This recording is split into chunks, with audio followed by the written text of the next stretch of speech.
this video, we will cover chapter number 4 of 10th NCERT book. Chapter name is quadratic equation. First of all, we have to know what is the meaning of quadratic equation. In previous chapter, we learned about quadratic polynomial, and form of quadratic polynomial is ax square plus bx plus c. ये आपके quadratic polynomial का form होता था आपका, जहाँ पर where a, b and c ये आपके क्या होने चाहिए, ये रियल नंबर होने चाहिए, रियल नंबर। और साथ में क्या होना चाहिए कि अब रियल नंबर में जैसे क्या क्या नंबर, जैसे कि माइनस के नंबर आ गए, -1 -2, या फ्रैक्शनल नंबर हो गए, या पॉइंट डेसिमल फ्रैक्शन के नंबर हो गए आपके, या नॉर्मल नंबर 2 इंटीजर टाइप के नंबर इस तरह के, और या रूट वाले नंबर जो इरेशनल नंबर होते हैं वो भी हो सकते हैं यहाँ पर। तो ये सब क्या है, रियल नंबर। तो a b c इनमें से कुछ भी हो सकता है, इवन 0 भी आपका रियल नंबर है। लेकिन साथ में यहाँ पर एक कंडीशन है कि a की वैल्यू जो है वो 0 नहीं होनी चाहिए। a की वैल्यू बस 0 नहीं होनी चाहिए, बाकी b और c 0 हो जाए कोई दिक्कत नहीं है, लेकिन a की वैल्यू 0 नहीं होनी चाहिए। 0 नहीं होने का मतलब क्या है कि इसको हम क्वाड्रेटिक इक्वेशन क्यों, क्वाड्रेटिक पॉलिनोमियल क्यों बोलते थे, क्योंकि यहाँ पर वेरिएबल की पावर 2 थी। अगर यहाँ a की वैल्यू 0 के बराबर होती तो ये पूरा टर्म आपका 0 हो जाता, खत्म हो जाता, और ये क्या बन जाता, लीनियर पॉलिनोमियल बनता, जबकि इसकी रियल आइडेंटिटी क्या थी, क्वाड्रेटिक पॉलिनोमियल। तो a 0 होने के वजह से ये अपनी रियल आइडेंटिटी खो देता है, इसलिए a 0 नहीं होना चाहिए। बाकी b और c हो सकते हैं, लेकिन तब भी ये क्वाड्रेटिक इक्वेशन ही रहेगा। तो यहाँ पर और फिर हमने इक्वेशन की डेफिनेशन क्या पढ़ी थी। अब आगे इक्वेशन की डेफिनेशन क्या होती थी कि कोई भी पॉलिनोमियल किसी रियल नंबर या 0 से जब इक्वेट करते थे तो वो पूरा एक्सप्रेशन आपका एक इक्वेशन बन जाता था। मतलब जैसे कि आपका क्या हो कि 3x + 4 इसके इक्वल में कोई आपने 0 डाल दिया, या कोई रियल नंबर भी अगर आप डालते हैं कि 3x - 5 और इधर आपको 1 है, तो तब भी ये इधर जाएगा तो 0 ही हो जाएगा, -5, और अगर इसको इधर ले आए -1 तो यहाँ पर आपको 0 ही मिलेगा। यही फॉर्म जो भी है, तो हम इक्वेशन उसे कहते हैं कि व्हेन पॉलिनोमियल इक्वेट विथ 0।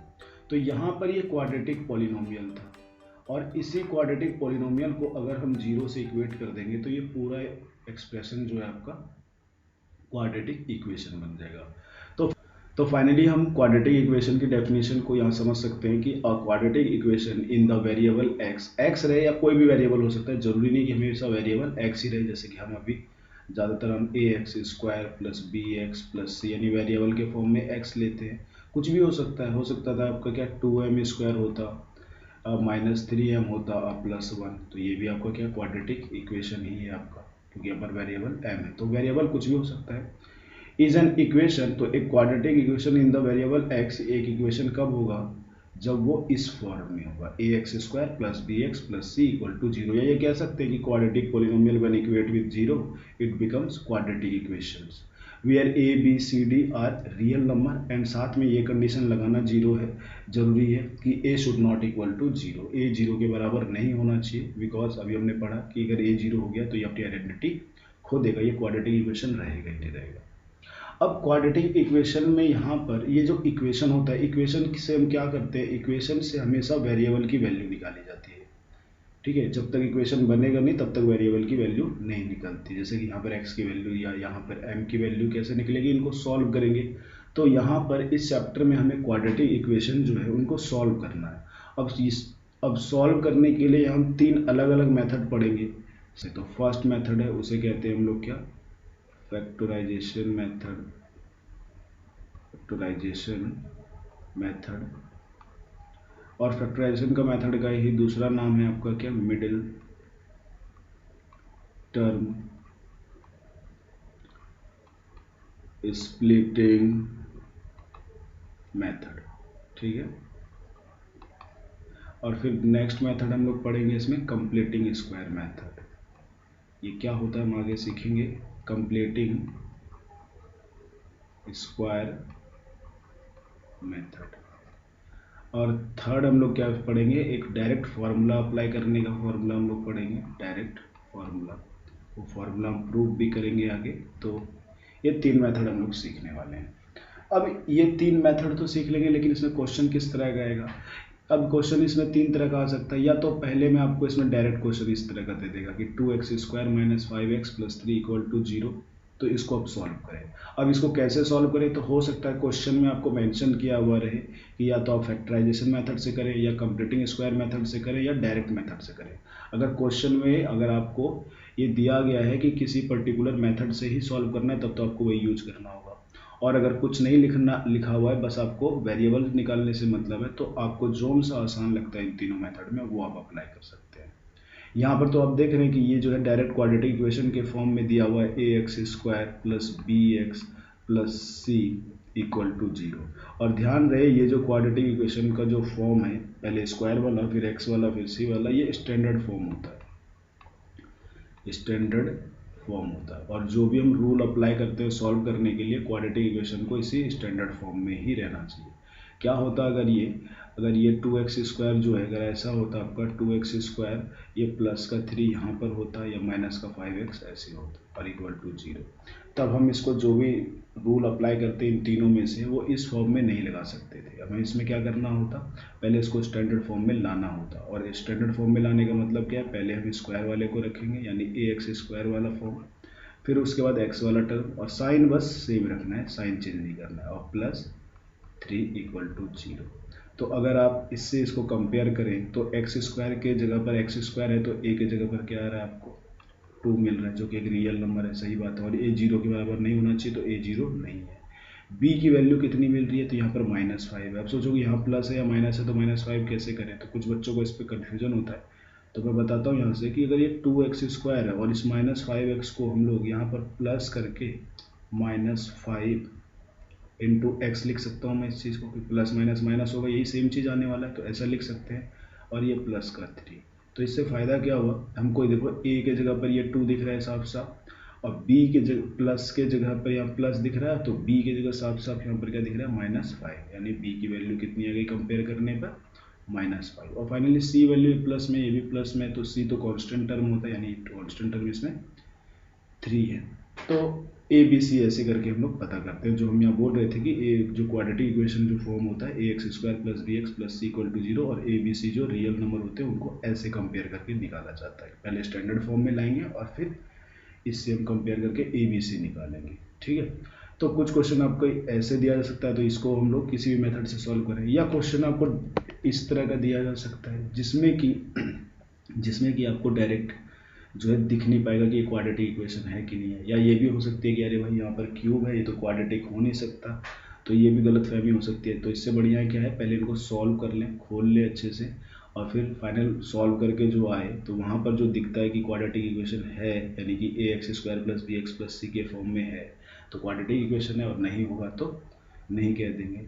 और कुछ क्वेश्चन आपका इसमें सिचुएशन बेस्ड क्वेश्चन आ सकता है, ऐसे कि the product of 2 consecutive positive integer is 306, we need to find the integer. ठीक है, यहाँ पर आपको बोला कि अब यहाँ पर पूरा सिचुएशन दिया गया है। अब इसका सॉल्यूशन तभी निकाल पाएंगे जब हम इसको इक्वेशन के फॉर्म में लाएंगे। अब इसको इक्वेशन के फॉर्म में कैसे लाते हैं, तो पहले हम लोग इक्वेशन के फॉर्म में लाना इसको सीखेंगे।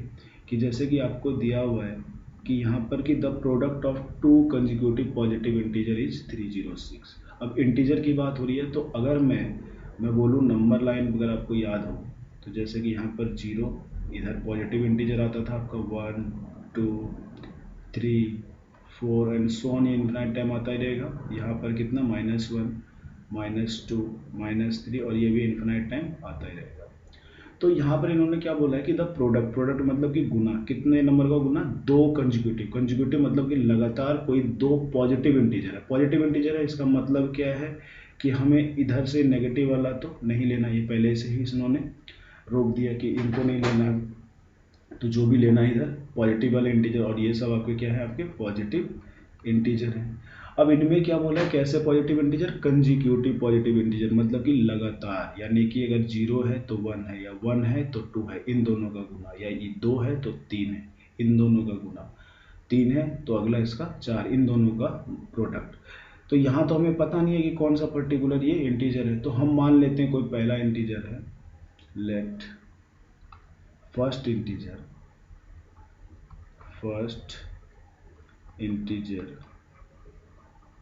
B x।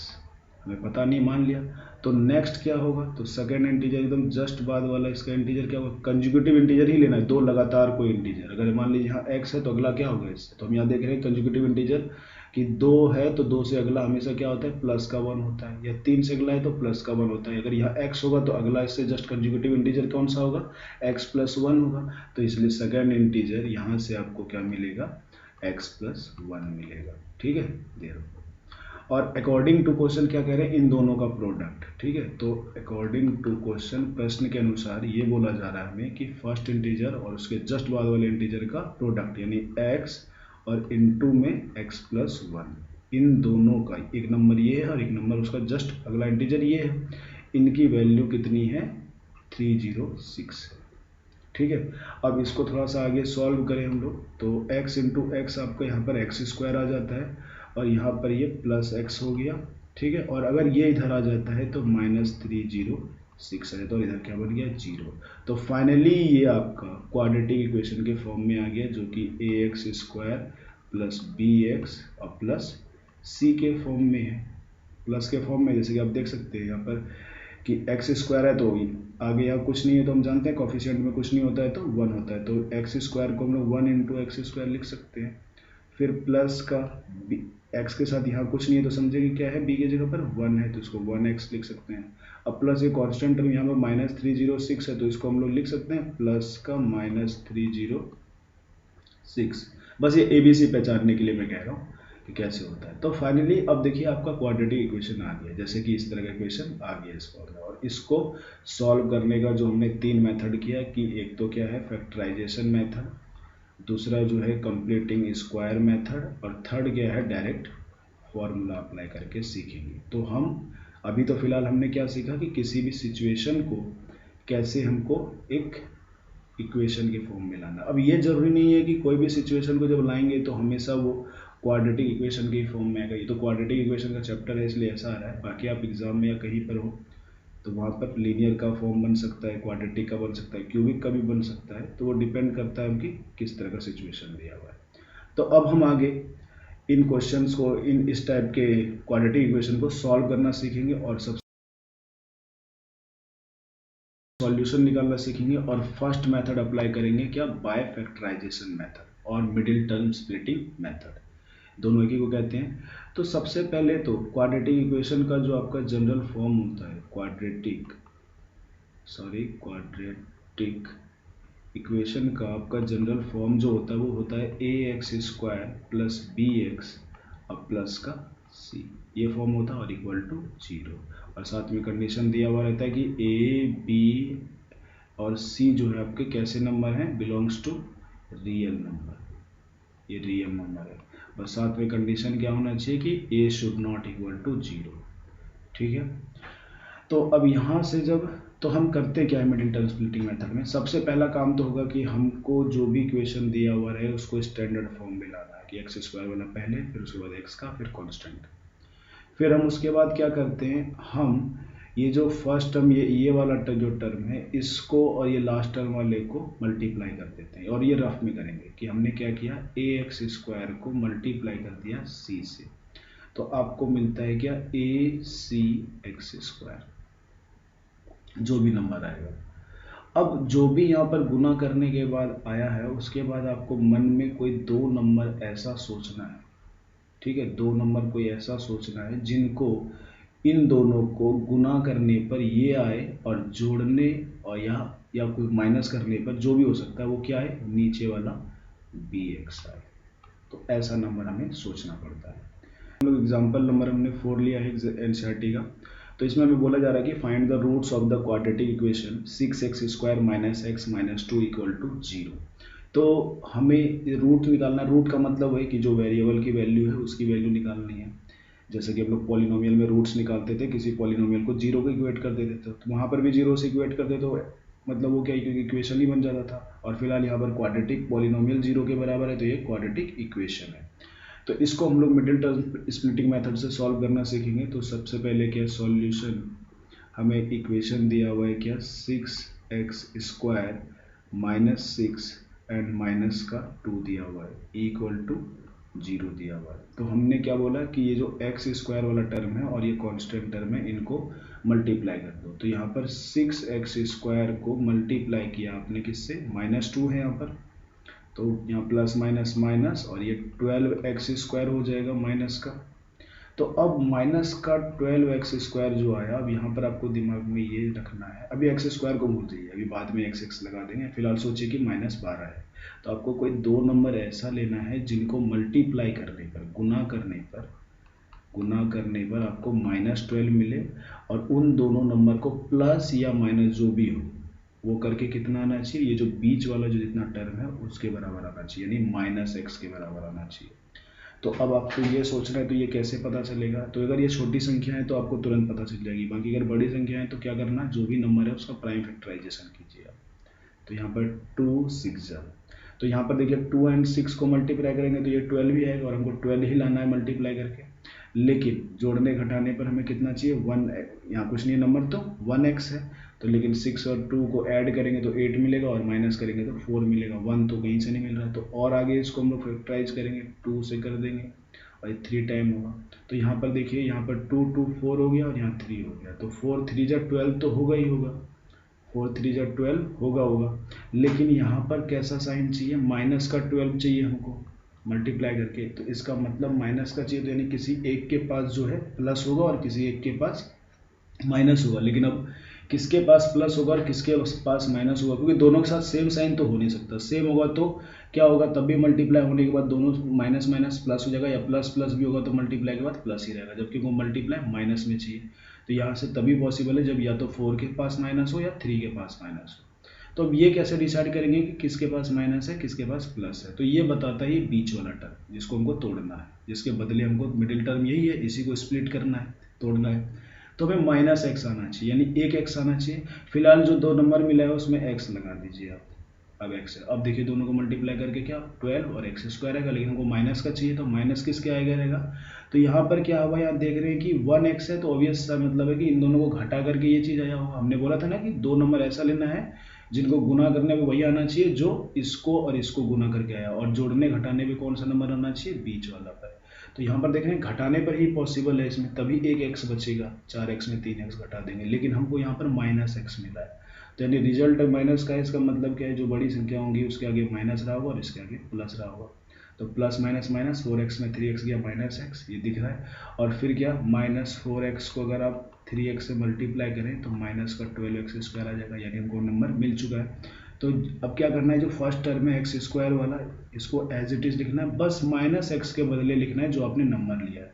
कौन कौन सा, एक -4x और एक प्लस का 3x। तो आप यहाँ पर क्या कर सकते हैं, -4x एंड प्लस का 3x -x के बदले लिख सकते हैं। ठीक है, जब भी आप करें तो एक बार इसको मैथ जरूर कर लें कि क्या ये जो वैल्यू है पूरी यहाँ से यहाँ तक, इसकी वैल्यू इसके बराबर है कि नहीं। अगर है तो सही है, आगे कर सकते हैं, नहीं तो फिर आप दोबारा चेक करना होगा। यहाँ पर -2 है और इक्वल टू 0 हो गया। अब यहाँ पर हम देख रहे हैं टोटल हमारे पास 4 टर्म है लेफ्ट साइड में। 4 टर्म, जैसे टर्म काउंट करना आता है, मेन माइनस प्लस के बाद हम काउंट करते हैं, तो फर्स्ट टर्म हो गया, सेकेंड टर्म हो गया, थर्ड टर्म हो गया और ये फोर्थ टर्म हो गया। 4 टर्म को हम लोग क्या करते हैं, 2 पार्ट में डिवाइड कर देते हैं और देखते हैं इनमें कॉमन क्या आ रहा है। तो इन दोनों में कॉमन, एक तो x तो साफ दिख रहा है और साथ में 2 भी कॉमन दिख रहा है दोनों में, तो हम लोग क्या 2 भी कॉमन ले लेंगे और x भी कॉमन ले लेंगे। तो 2 को 6 से कॉमन डिवाइड किया तो 3 आया, और x को x² से डिवाइड किया तो x आ गया यहाँ पर। फिर यहाँ प्लस है और यहाँ माइनस है, प्लस माइनस माइनस होगा, और 2 को 4 से डिवाइड किया तो 2 आएगा, और x को x से डिवाइड किया तो कैंसिल आउट, खत्म हो जाएगा। अब हमें यहाँ पर 3x - 2 है, और ध्यान रहे कि यहाँ पर भी हम ऐसा ही कॉमन लेंगे, जैसे हमने यहाँ 2x कॉमन लिया था तो हमें ये मिला था, तो हमें भी कॉमन यहाँ कुछ ऐसा लेना है कि सेम इसके बाद भी सेम 3x - 2 ही मिले। तो वो करने के लिए क्या करना पड़ेगा, देख रहे हैं यहाँ पर 3x के आगे प्लस का साइन है, यहाँ भी प्लस का साइन है, यहाँ 2 के आगे माइनस का साइन है, यहाँ पर भी माइनस का साइन है, यानी हमको साइन चेंज करने की ज़रूरत नहीं है। तो जब साइन चेंज करने की ज़रूरत नहीं होती तो हम प्लस में कॉमन लेते हैं, और प्लस में कितना लेंगे, तो इन दोनों में कॉमन तो कुछ दिख नहीं रहा है, और कुछ नहीं है मतलब कि 1 तो सबका रहता है, तो 1 ले लिया हमने। 1 से इसको करेंगे तो 3x ही रहेगा, और प्लस प्लस ये प्लस ही रहेगा, यहाँ प्लस माइनस माइनस, और 1 को 2 से डिवाइड करेंगे तो आपका 2 ही आएगा, इक्वल टू जीरो आ गया। अब हमारे पास टोटल कितना टर्म है, तो अब देख रहे हैं हमारे पास टोटल दो टर्म है, एक ये वाला और एक ये वाला, क्योंकि हमें पता है ना टर्म जो है मेन माइनस प्लस के बाद काउंट होता है यहाँ पर। तो ये जो माइनस है इसको काउंट नहीं करेंगे, ये ब्रैकेट के अंदर आ गया और ये इससे मल्टीप्लाई हो रहा है, तो ये पूरा एक नंबर बन रहा है और ये भी उसी तरह ब्रैकेट के अंदर ये पूरा एक नंबर बन रहा है। जबकि यहाँ पर क्या था, माइनस प्लस बाहर में था, ये अलग है, ये अलग है, ये अलग है, ये अलग है, तो इस तरह टर्म काउंट करते हैं।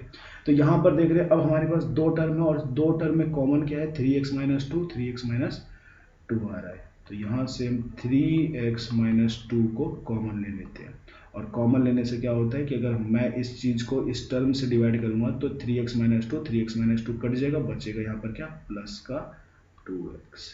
फिर उसी तरह 3x माइनस टू को इस वाले टर्म से मल्टीप्लाई करूँगा तो 3x minus two, 3x minus to cancel out, और यहाँ पर आपका प्लस का 1 बचेगा, और ये इक्वल टू 0। हमें क्या निकालनी है, वैल्यू, x की वैल्यू निकालनी है। तो अब x की वैल्यू हम इस वाले ब्रैकेट से भी निकाल सकते हैं और इस वाले ब्रैकेट से भी निकाल सकते हैं। तो पहले इस ब्रैकेट से देखते हैं कि केस वन में हमने क्या किया, इसकी वैल्यू निकाली 3x माइनस टू बराबर, तो 3x माइनस टू निकालेंगे तो इसके साथ ये पूरा टर्म मल्टीप्लाई हो रहा है, तो ये आके 0 के साथ नीचे में आ जाएगा 2x प्लस 1, और हम ये जानते हैं 0 को किसी से डिवाइड किया जाए तो उसकी वैल्यू 0 आती है, तो यानी 3x minus two equal to 0 हो गया। तो यहाँ से आप क्या करेंगे, यहाँ से वैल्यू निकालेंगे क्या, 3x इक्वल टू, तो ये माइनस टू इधर 0 में ऐड होगा तो क्या आपका प्लस का 2 हो जाएगा, इधर माइनस का 2 है, और यहाँ x की वैल्यू आपकी आ जाएगी क्या, 2/3। तो एक वैल्यू आपको x की मिल चुकी है, और जाके जानते हैं हम लोग क्या कि क्वाड्रेटिक इक्वेशन है तो x की दो वैल्यू मिलेगी या रूट्स दो मिलेंगे, और वैसे भी हमने अभी फिलहाल इसी ब्रैकेट से निकालना है, तो इस ब्रैकेट से भी तो x है यहाँ से भी निकाल सकते हैं। तो केस सेकेंड क्या बना, केस सेकेंड में हमने किससे वैल्यू निकाली कि 2x प्लस 1 से अगर हम वैल्यू निकालें तो ये वाला इससे मल्टीप्लाई हो रहा है तो ये 0 के नीचे आ जाएगा, तो 0/3x माइनस टू, और 0 से किसी को भी डिवाइड करें तो 0 मिलता है। तो यहाँ से 2x की वैल्यू कितनी हो जाएगी, तो ये आपका उधर गया तो हो गया कितना, माइनस का 1, ठीक है। और फिर यहाँ से x की वैल्यू निकाले तो माइनस का 1/2, तो ये x की दूसरी वैल्यू मिल गई। तो यहाँ फाइनली लिखेंगे hence roots of equation are, क्या क्या निकला, एक x की वैल्यू आपकी निकली है कितनी, 2/3 एंड दूसरी वैल्यू -1/2। तो ये आपका मिडिल टर्म स्प्लिटिंग मेथड से आपने x की दो वैल्यू निकाल दी, ठीक है। अब next question is example number 5, find the root of the quadratic equation 3x² minus 2√6x plus 2 equal to 0। तो अब ये रूट वाले को कैसे हम लोग मिडिल टर्म स्प्लिटिंग मेथड से करेंगे, तो अगेन सॉल्यूशन, तो सबसे पहले स्टैंडर्ड फॉर्म में लिख लेंगे। तो स्टैंडर्ड फॉर्म में ये पहले से है तो कोई चेंज करने की ज़रूरत नहीं है। तो ये आपकी 3x² हो गया माइनस 2√6x हो गया ये आपका, और ये प्लस का 2 हो गया इक्वल टू 0। जैसा कि हमने क्या कहा था, मिडिल टर्म स्प्लिटिंग मेथड में ये वाला टर्म और इसको मल्टीप्लाई कर देते हैं। तो यहाँ पर हमने 3x² इंटू 2 किया तो आपको प्लस का 6x² मिला। अभी x² भूल जाइए, बस 6 को याद रखते हैं।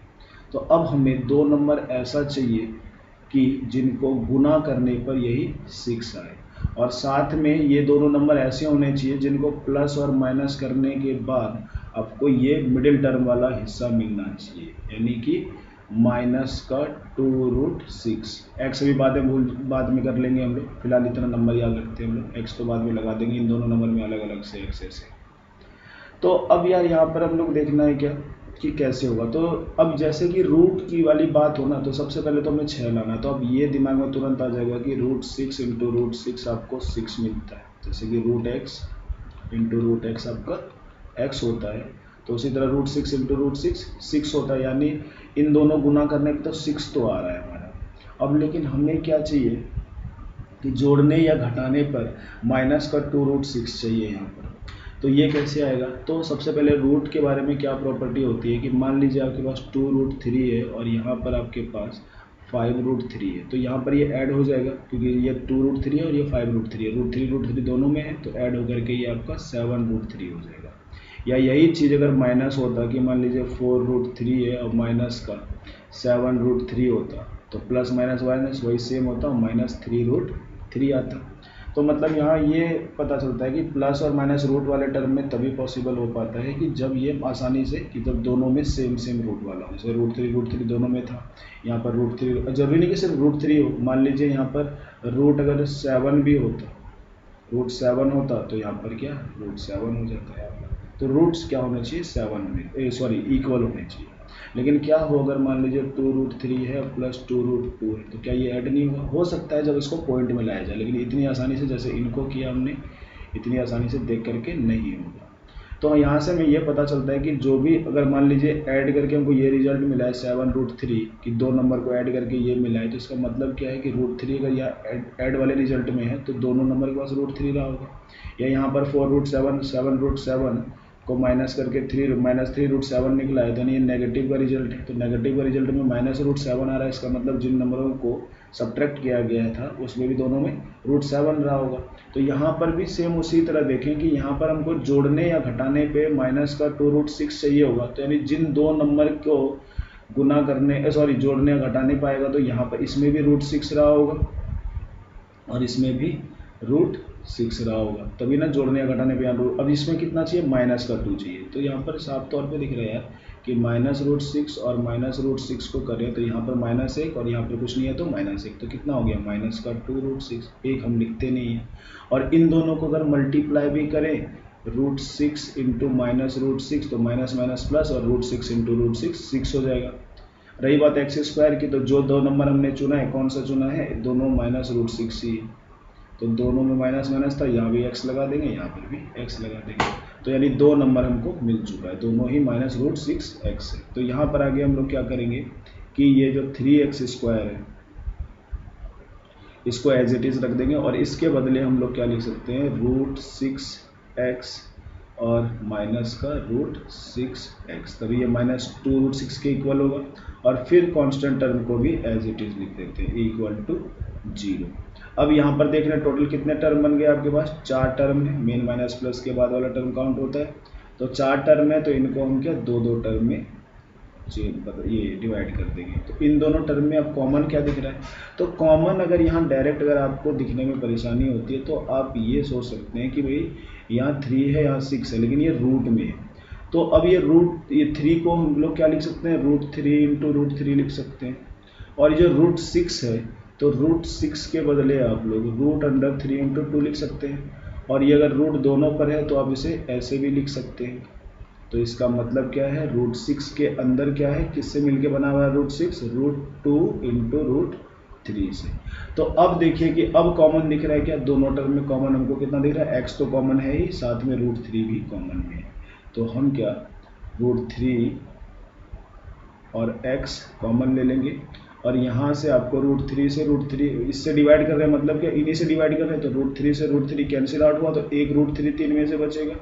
या डायरेक्ट भी आप सोच सकते हैं कि यार 3 है इसमें 2 √3 तो हो गई, तो एक √3 से एक √3 कटेगा तो एक √3 बच जाएगा, और x से x² को डिवाइड करेंगे तो यहाँ पर आपको x मिलेगा। अगेन यहाँ प्लस है यहाँ माइनस है, प्लस माइनस माइनस, अब √3 से यहाँ पर डिवाइड करेंगे तो √3 वाला टर्म कट जाएगा, और यहाँ क्या बचेगा आपका √2 बचेगा, और ये x से x को डिवाइड करेंगे तो ये तो कैंसिल आउट हो जाएगा। अब हमने क्या किया करते हैं कि मिडिल टर्म स्प्लिटिंग मेथड में अगले वाले टर्म का भी कॉमन कुछ ऐसा लिख लेते हैं जिनका साइन एकदम बिल्कुल इन्हीं के तरह हो, ये प्लस में और ये माइनस में है, तो लेकिन यहाँ √6 यहाँ कॉमन लेंगे तो यहाँ तो साइन माइनस का है, यहाँ प्लस का है, जबकि यहाँ प्लस का है और यहाँ माइनस अपोजिट है, यानी साइन इनकी हमको चेंज करने की जरूरत है, और साइन चेंज कब होती है जब कॉमन हम माइनस का लेते हैं। तो माइनस का ले लिया, लेकिन कितना लेंगे, तो यहाँ पर अब √6 और √2 में के अंदर हमें क्या क्या दिख रहा है, तो इसको अगर खोल के देखें तो √6 को अगेन वही लिख सकते हैं, √2 इंटू √3 लिख सकते हैं, और 2 को क्या लिख सकते हैं √2 इंटू √2 लिख सकते हैं इसके अंदर। तो अब इन दोनों टर्म में कॉमन आसानी से दिख रहा होगा, √2 और √2 दोनों में कॉमन आ रहा है, तो माइनस का √2 हमने कॉमन ले लिया, और उसके बाद √2 से यहाँ डिवाइड किया तो √2 कैंसिल आउट, और यहाँ पर बचा कितना √3 और x का x आ जाएगा, ये x तो हमने कॉमन नहीं लिया हुआ है। फिर अगेन यहाँ माइनस और यहाँ प्लस, तो माइनस प्लस माइनस, और ये प्लस हो जाएगा क्यों, क्योंकि यहाँ माइनस है और माइनस है, माइनस माइनस प्लस, तो प्लस माइनस ये वाला माइनस हो गया, और √2 में यहाँ करेंगे तो कितना बचेगा आपको √2 मिलेगा। देखिए बिल्कुल इसी के जैसा आ गया। तो इससे फ़ायदा ये होता है कि फिर से हमको कॉमन मिल जाता है। अब इस बार हमारे पास 2 टर्म है, एक टर्म ये हो गया और एक टर्म ये हो गया, ये पूरा एक टर्म है क्योंकि ब्रैकेट में और माइनस अंदर में है, तो इनको टर्म में हम काउंट नहीं करते, तो बाहर वाला जो माइनस या प्लस होता है उन्हीं को काउंट करते हैं। तो इन दोनों टर्म में हमको कॉमन मिल रहा है क्या, √3x माइनस √2, और यहाँ से आपको क्या मिल रहा है, इस पूरे को अगर इस पूरे से डिवाइड करें तो ये वाला और ये वाला पूरा सेम पार्ट कट जाएगा, क्या बचेगा, सिर्फ आपको √3x बचेगा। सेम उसी तरह इस पूरे को इस वाले टर्म से डिवाइड करेंगे तो ये वाला पूरा टर्म ब्रैकेट वाला कट जाएगा और यहाँ बचेगा कितना आपको, माइनस का √2 बचेगा, तो इक्वल टू 0। तो सेम वही कंडीशन, x की वैल्यू हम लोग इस ब्रैकेट से भी निकाल सकते हैं और इस ब्रैकेट से भी निकाल सकते हैं। तो केस वन कि आपने जब √3x माइनस √2 की वैल्यू निकाली तो क्या होगा, ये वाला पूरा टर्म इससे मल्टीप्लाई हो रहा है तो 0 के नीचे आकर के वो 0 बन जाएगा। और यहाँ से अब x की वैल्यू निकालेंगे तो क्या होगा, सबसे पहले √3x के साथ ये प्लस माइनस वाले को हटाते हैं, तो ये माइनस का √2 इधर आके प्लस का √2 बन जाएगा। और फिर उसके आगे यहाँ पर अब आगे हम सॉल्व करें तो यहाँ से x की वैल्यू आगे क्या निकलती है, तो x की वैल्यू आपकी निकलेगी क्या, √2 अपॉन √3। अब दोनों पे स्क्वायर रूट है तो हम इसको ऐसे भी लिख सकते हैं, 2/√3 पर होल रूट। तो एक x की वैल्यू ये आ गई आपकी। अब ये इस ब्रैकेट से निकाला था, सेकंड ब्रैकेट से, तो केस 2 आपका क्या है, केस 2, तो यहाँ पर हम लोग ब्रैकेट दूसरा लेते हैं, ये वाला, तो इसकी वैल्यू निकालेंगे तो ये वाला इसके नीचे आएगा और देख रहे हैं सेम ही है तो वही आने वाला है। तो √3x माइनस √2 और ये 0 के नीचे आकर के ये क्या बन जाएगा, इधर 0 बन जाएगा। तो यहाँ से x की वैल्यू क्या होगी, तो √3x बराबर इधर आ गया √2 और x की वैल्यू अगेन यहाँ पर 2/√3, जो हम लोग लिख सकते हैं क्या, 2/3 का होल, तो दूसरा ही आ गया, मतलब यहाँ x की दोनों वैल्यू बराबर आ गई। ठीक है, तो यहाँ से आपको क्या पता चलता है कि हेंस रूट्स आर और क्वाड्रेटिक इक्वेशन क्या क्या निकला, वही दोनों सेम ही निकला, 2/3 और वही √, दोनों एक ही निकला, ये आंसर आ। Thank you. ये आपके एक्सरसाइज का एक क्वेश्चन एग्जांपल लिया मैंने। तो यहाँ पर आपको दिया हुआ है सॉल्यूशन में क्वाड्रेटिक इक्वेशन का, सबसे पहले स्टैंडर्ड फॉर्म में लाएंगे और इसको भी फर्स्ट मेथड से ही तोड़ना सीखना। तो लेकिन यहाँ पर फ्रैक्शन वाला है तो अलग टाइप का है, तो इसको सीखेंगे करना, 2x² minus x and plus का ये 1/8 इक्वल टू 0। तो जब भी इस तरह का फ्रैक्शन वाला फॉर्म अगर आ जाए तो इसको आसान करने के लिए हम लोग क्या करते हैं कि हम लोग एलसीएम ले लेते हैं, और एलसीएम लिया तो 8 का, और यहाँ पर कुछ नहीं है तो यहाँ 1 है, यहाँ कुछ नहीं है तो 1 है, 1 को 8 से डिवाइड करेंगे तो 8 आएगा और यहाँ पर आपका कितना हो जाएगा, 16x²। यहाँ पर माइनस है, 1 को 8 से अगेन डिवाइड करेंगे तो 8, और 8 को x से मल्टीप्लाई करेंगे तो 8x, और प्लस 8 को 8 से डिवाइड करेंगे 1, और 1 इंटू 1 1 ही होगा, इक्वल टू 0। अब यहाँ से अगर हम क्रॉस मल्टीप्लाई कर दें तो 0 के नीचे कुछ नहीं है तो 1 है, और 1 से इस पूरे को क्रॉस मल्टीप्लाई करेंगे तो same 6x² minus 8x plus 1, और यहाँ पर ये क्रॉस मल्टीप्लाई 0 से होगा तो क्या मिलेगा, 0 मिलेगा। तो ये आपका क्वाड्रेटिक इक्वेशन बन गया आपका स्टैंडर्ड फॉर्म का, quadratic equation in standard form, standard form. अब इसको सॉल्व करना है तो सॉल्व करने के लिए आपको पता है क्या करना होता है कि ये वाला टर्म और ये वाला टर्म मल्टीप्लाई करना होता है। तो यहाँ से हमने 16x² को मल्टीप्लाई किया 1 से, और साइन तो प्लस का ही है दोनों, तो ये आपको 16x² बचेगा। तो अभी तो x² भूल जाएं, पहले हम 16 पे ध्यान रखते हैं कि कोई दो नंबर ऐसे हमको सोचना है कि जिनको मल्टीप्लाई करके 16 आना चाहिए, और उनको जोड़ने या घटाने पर या ऐड या सब्ट्रैक्ट करने के बाद आपको कितना मिलना चाहिए, माइनस का 8x मिलना चाहिए। अभी x को भूल जाए, सिर्फ माइनस का 8 रखें। तो ये 16x² है, कैसे निकालेंगे, तो मैंने इसका तरीका बताया था, जो गुना करके नंबर जो आया है 16 उसका प्राइम फैक्टराइजेशन कर लेते हैं। तो 2 8 टाइम्स में 2 8 जा 16, 2 4 जा, ये हो गया। तो यहाँ पर अगर हम देखें तो क्या होगा आपका, ये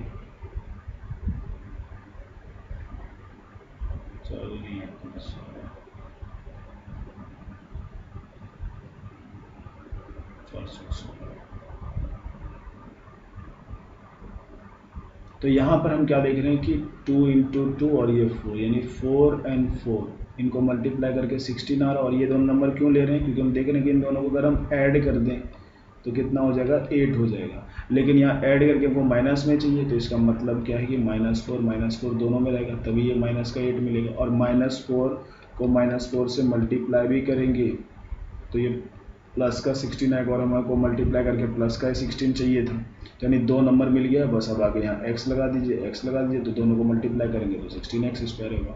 और यहाँ पर भी x कर देंगे, यहाँ पर भी x कर देंगे तो ये माइनस का 8x हो जाएगा। तो यानी हमें नंबर पता चल चुका है कि क्या लिखना है। तो हम क्या करते हैं, x² वाले टर्म को एज इट इज 16x², यहाँ पर हम -4x और यहाँ पर भी माइनस का 4x और प्लस का 1 इक्वल टू 0, ये हो गया। अब आपके पास 2 टर्म है, 4 टर्म है सॉरी, यहाँ ये 3rd and 4th। अब 2 टर्म में बांट देना है हमको, 2 टर्म में बांट दिया तो इन दोनों टर्म में अब कॉमन ले लीजिए। कॉमन क्या दिख रहा है आपको, 4 and x कॉमन दिख रहा है। तो यहाँ से अगर डिवाइड करें 4 को 16 से तो 4 मिलेगा, और x को x² से करें तो x मिलेगा। और यहाँ माइनस है, यहाँ प्लस है, माइनस प्लस माइनस, 4x से 4x को डिवाइड करेंगे तो 1 मिलेगा। अब हमें यहाँ पर भी कॉमन ऐसा लेना है कि जैसे कि यहाँ पर आया है ये कॉमन, यहाँ पर भी ऐसा ही आना चाहिए। तो लेकिन साइन इनको देखना पड़ेगा, यहाँ इसके आगे माइनस है और यहाँ पर इसके आगे प्लस है, यहाँ इसके आगे प्लस है, इसके आगे माइनस है, यानी साइन जस्ट अपोजिट है हमारा। तो साइन हमको चेंज करने की जरूरत है, और साइन चेंज जब करते हैं तो कॉमन माइनस में लेते हैं। और इन दोनों में देख रहे हैं कॉमन कुछ नहीं है तो 1 है कॉमन।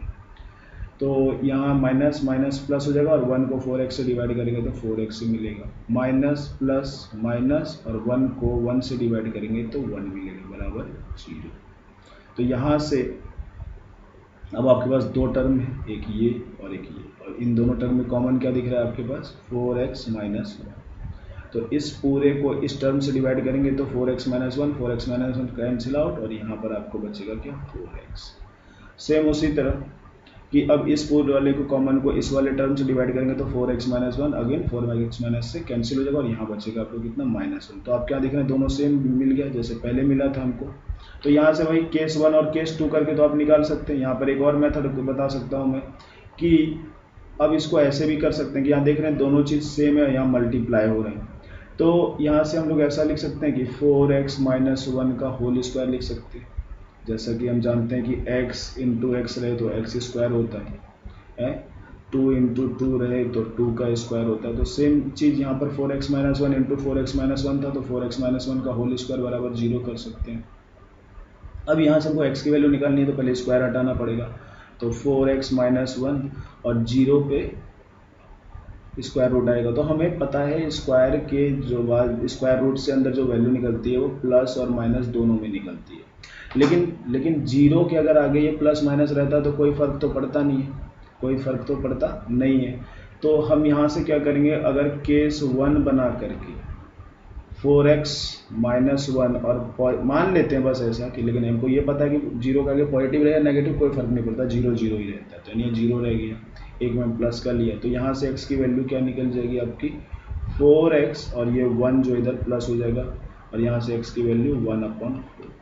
केस 2 क्या बनेगा कि केस 2 अगर हम कि ये 4x - 1 वाला जो है 4x - 1 बराबर, अगर हम नेगेटिव वाला भी 0 लेते तो क्या फ़र्क पड़ने वाला था, वो भी तब भी 0 रहता, ठीक है। और यहाँ से 4x की वैल्यू निकालेंगे तो ये उधर जाएगा तो प्लस का 1 हो जाएगा, और x की वैल्यू 1/4 दोनों में सेम निकलेगी। या पहले जो केस 1 और केस 2 करते थे कि इसकी वैल्यू निकाला तो ये इसके नीचे जाके 0 हो गया, या इसकी वैल्यू निकाला तो ये इसके नीचे जाके 0 हो गया। तो अब दोनों में वहाँ पर भी ऐसा ही मिलेगा और यहाँ पर भी ऐसा ही मिलेगा, तो बस मैंने मेथड दूसरा कर दिया।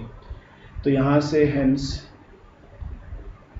और ये मिडिल टर्म स्प्लिटिंग मेथड वाले मेथड में आता है, तो हेंस रूट्स ये हमें पूछा था, रूट्स क्या है आपका, x की वैल्यू दोनों 1/4 एंड 1/4 दोनों आई। Now next method is completing square method, और इस मेथड से हम कैसे करेंगे, तो सबसे पहले हम क्या जानते हैं कि स्टैंडर्ड फॉर्म जो क्वाड्रेटिक इक्वेशन का होता है उससे पहले स्टैंडर्ड फॉर्म में लाना चाहिए क्वाड्रेटिक इक्वेशन। तो ये होता है आपका क्या, ax² प्लस bx और प्लस c इक्वल टू 0, और साथ में कंडीशन याद रखनी है कि वेयर a b c जो है आपके रियल नंबर हैं, बस ए की वैल्यू जो है वो 0 नहीं होनी चाहिए। सभी रियल नंबर हो सकते हैं, बस 0 जैसा रियल नंबर ए की वैल्यू नहीं होनी चाहिए। पता है आपको, क्योंकि उसकी आइडेंटिटी खत्म हो जाएगी। तो कंप्लीटिंग स्क्वायर मेथड हम कैसे करते हैं? तो सबसे पहला जो स्टेप है, स्टेप 1, हम इसमें क्या कर देते हैं कि कांस्टेंट साइड को, कांस्टेंट टर्म, ठीक है, डिस्प्लेस, इसको हटा करके आप डिस्प्लेस टू RHS यानी राइट हैंड साइड में कर दें। कैसे? जैसे कि आपका ये अगर ये है तो इसमें कांस्टेंट टर्म ये वाला हिस्सा है, तो क्या करेंगे हम लोग, ax² प्लस bx, और इसको RHS तरफ उधर कर देंगे तो इधर मिल जाएगा आपको -c। ठीक है, ये हो गया फर्स्ट स्टेप, हो गया ये आपका। और स्टेप 2 में अब क्या करना होता है इसमें कि जो अब आपको चेंज करने के बाद मिला, तो यहाँ पर अब क्या करना है, x² का जो भी कॉफिशिएंट होगा दोनों तरफ डिवाइड करना है। डिवाइड बोथ साइड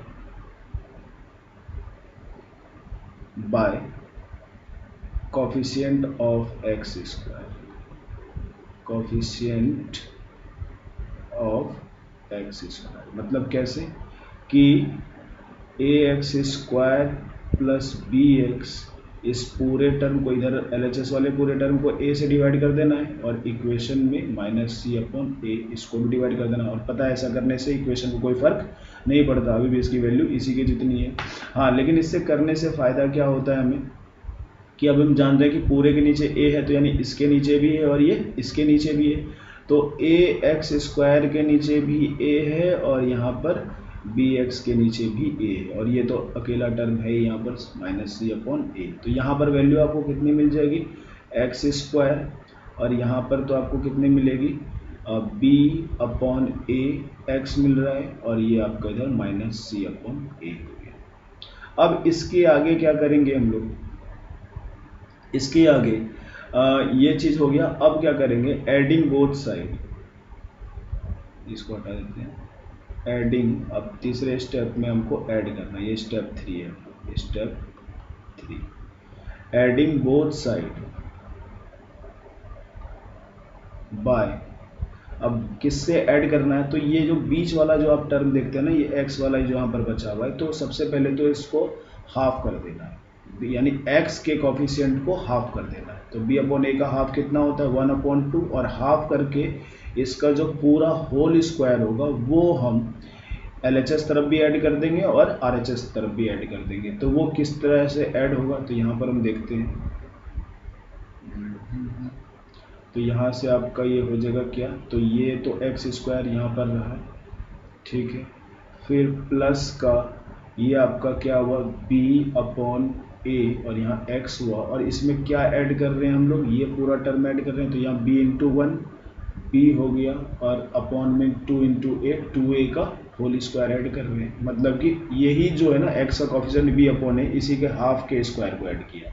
और क्यों किया अभी पता चलेगा, क्योंकि हमको एक कंप्लीट स्क्वायर बनाना है, a + b का होल स्क्वायर, a - b का होल स्क्वायर, इस टाइप का चीज़, ठीक है।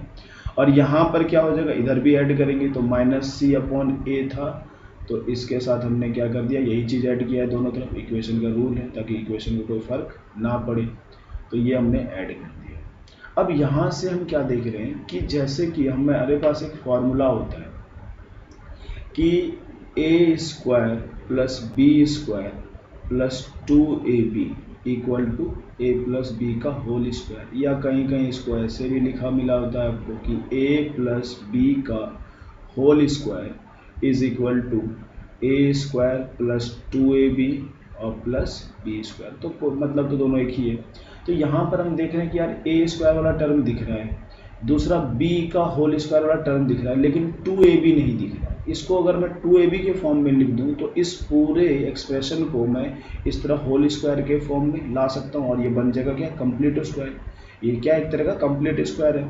तो कैसे होगा, तो ये इसको तो मैंने a² की जगह लिख दिया। अब मुझे इसको 2ab बनाना है, 2 की कमी है, तो मैंने यहाँ 2 लिख दिया। लेकिन हाँ, यहाँ पर ये जो इसके बदले जो भी यहाँ लिख रहे हैं, तो ऐसा नहीं होना चाहिए कि कुछ फर्क पड़ना चाहिए, इसकी वैल्यू इसी के बराबर होनी चाहिए। तो मैंने 2 लगा दिया, तो 2 लगाया है ऊपर में, तो मुझे क्या करना पड़ेगा कि 1/2 भी लगाना पड़ेगा ताकि कोई फ़र्क नहीं पड़े, हम 1 रहने दें। और फिर हम क्या करेंगे, ये x है, यहाँ पर x लगा दिए, तो 2a, ठीक है, फॉर्मूला होता है ना 2ab, तो अगर x को a मान लें तो ये a का स्क्वायर है, तो 2a और b की वैल्यू कितनी होगी, हमको यहाँ पर b भी चाहिए, तो यहाँ पर देखो क्या है, b भी रख दिया। सबसे पहले 2/2 किया हमने, जिसका मतलब 1 होता है, बाकी x के जगह पर x रख दिया, b के जगह पर b रख दिया, और जहाँ पर a है वहाँ पर a रख दिया, ठीक है। तो और प्लस का ये b/2a का होल स्क्वायर है, और यहाँ इसको सॉल्व करके कितना आ जाएगा, ये -c/a और प्लस b²/4a², ऐसा आ जाएगा। अच्छा, यहाँ पर जो मैंने इतना सोच के ये किया है, ठीक है, ये बस समझाने के लिए किया। बाकी अगर आपको जैसे ये वाला जो पूरा टर्म आ जाएगा दोनों तरफ ऐड करके, आपको कुछ यहाँ सोचना नहीं है, बस ये जैसे है वैसे लिखा आपने, फिर प्लस ये वाला जो भी टर्म लिखा होगा यहाँ पर पहले 2 लगा दीजिएगा, फिर ये वाला जो जिसका स्क्वायर यहाँ पर होता है उसका विदाउट यानी x वाला फॉर्म लगा दीजिएगा, यानी कि स्क्वायर वाला ही लगा दें, क्योंकि यहाँ पर स्क्वायर तो नहीं होता, यहाँ तो सिंपल सा a होता है, यहाँ देख रहे हैं सिंपल सा a होता है, तो a ये हो गया। और b की वैल्यू क्या है, तो b की वही वैल्यू होती है जिसका होल स्क्वायर होता है, तो b यहाँ पर कौन है, देखिए, तो इसी का होल स्क्वायर है ना, तो सीधा सा बस क्या कर दीजिए, b/2a कर दीजिए, तो देखिए इस पूरे की वैल्यू इसी के बराबर ही आती है। ये तो जो मैंने यहाँ समझाने के लिए किया था, तो डायरेक्ट आपको क्या करना है, 2 रखना है, इसका एक x रखना है, और जिसका होल स्क्वायर है उसको रख देना। देखिए 2 से 2 कटेगा, कट गया, तो क्या बचेगा, वही bx/a ही तो बचेगा, यानी इसी के बराबर है, यानी कोई फर्क नहीं पड़ा है। और अगला ये वाला जो जैसा है, इसको b/2a का होल स्क्वायर ऐसे लिख देना है। और यहाँ पर इसमें देख रहे हैं क्या, a और 4a² का एलसीएम ले लेते हैं, तो a और 4a² का एलसीएम पता है आपको कैसे होता है, कि अगर मैं a से भी इसको करूँ तो a बन जाए, यहाँ पर 4 आया और यहाँ पर क्या बचेगा, a बचेगा, और मल्टीप्लाई करें इसको एलसीएम लेने के लिए, तो यहाँ पर कितना मिल जाएगा आपको, 4a²। तो यहाँ से a से डिवाइड करेंगे तो a से a कट जाएगा, यहाँ 4a बचेगा, और ऊपर में कितना मिलेगा आपको, -4ac मिलेगा, और प्लस का 4a² से होल स्क्वायर 1 मिलेगा, और यहाँ प्लस का b² ही मिलने वाला है, क्योंकि ये 1 से मल्टीप्लाई होगा। अब यहाँ आगे हम लोग क्या देखते हैं कि यार ये a² 2a और b के फॉर्म में आ गया है, और ये b² है, तो क्या इसको हम लोग आइडेंटिटी यूज करके लगा सकते हैं, यूजिंग आइडेंटिटी, कि a² प्लस 2ab और प्लस b² बराबर क्या होता है, a प्लस b का होल स्क्वायर का फॉर्मूला होता है। तो यहाँ पर ये इस फॉर्म में आ रहा है, तो यहाँ पर हम क्या कर देंगे इसको, कि x a हो गया और b कौन हो गया आपका, ये जिसका होल स्क्वायर है, ध्यान रहे इसका, b/2a और इस पूरे का होल स्क्वायर, इस पूरे का होल स्क्वायर ये बराबर है -4ac प्लस b²/4a², ठीक है। तो अगर मैं यहाँ से पहले x की वैल्यू मुझे निकालनी है, तो सबसे पहले स्क्वायर हटाना होगा, और फिर बाद में b/2a को हटाएंगे, तो सबसे पहले x प्लस b/2a की वैल्यू निकाला, तो इस पूरे पे आ गया आपका रूट, और यहाँ से जैसे माइनस में इसको बाद में लिख सकते हैं और इसको पहले लिख सकते हैं, तो प्लस का b² इधर रख दिया और माइनस का 4ac रख दिया, कोई फर्क नहीं पड़ता, और नीचे में 4a²। अभी ऊपर में कॉम्प्लिकेटेड फॉर्म में इसका तो प्रॉपर निकल नहीं सकता, तो इसको हम लोग रूट में ही रहने देते हैं, तो b² - 4ac, ठीक है। और नीचे में क्या है, ये आपका 4a² पर भी रूट है, तो 4 का निकलेगा 2 और a² का a निकलेगा, और पता है रूट की वैल्यू जो निकलती है प्लस और माइनस दोनों में निकलती है। तो यहाँ से अब केस कितना, 2 केस वही अगेन बन जाएगा इसमें भी, कि अगर हम केस 1 लेते हैं, केस 1 यानी प्लस वाला लेते हैं अगर हम लोग, तो यहाँ से x और ये b/2a प्लस वाले के साथ माइनस हो जाएगा, तो यहाँ पर क्या है, रूट के अंदर b² - 4ac और होल/2a प्लस वाला लिया है हमने, और ये वाला चीज़ इधर आके क्या हो जाएगा, माइनस का b/2a। तो यहाँ पर अगर एलसीएम लिया जाए 2a का, तो एलसीएम आपको 2a ही मिलेगा, और यहाँ पर क्या मिलेगा, रूट के अंदर b² - 4ac और माइनस का b मिलेगा, ये मिला आपको। और केस 2 अगर आप करते, केस 2, तो यहाँ से केस 2 में क्या करते हैं आपको, कि यहाँ से केस 2 में वैल्यू इस बार हम लोग क्या करते हैं, ये माइनस वाली लेते हैं, तो यानी x की वैल्यू क्या हो जाएगी, तो इस बार माइनस वाला लिया है तो माइनस का root under b square minus 4ac और होल अपॉन में कितना 2a, ये माइनस का लिया। और इस बार ये जो है ये प्लस वाला ये उधर जा करके माइनस में हो जाएगा, माइनस का b अपॉन 2a। तो इसकी वैल्यू कितनी आएगी हमारी, होल अपॉन 2a। और यहाँ पर ये क्या मिल रहा है आपको, माइनस का root under b square minus 4ac और ये वाला चीज़ इधर जा करके क्या होगा, ये माइनस में कितना हो जाएगा आपका, माइनस का b हो जाएगा।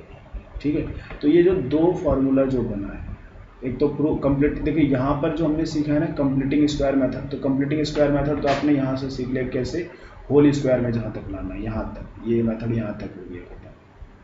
ठीक है, या इसकी वैल्यू यहाँ तक हो गया, यहाँ से अलग अलग अपनी वैल्यू इसी जैसे केस 1 और केस 2 करके निकाला, इस तरह निकाल सकते हैं। और यही एक तरह से ये दोनों जो केस है ना ये डायरेक्ट फार्मूला भी बन जाता है।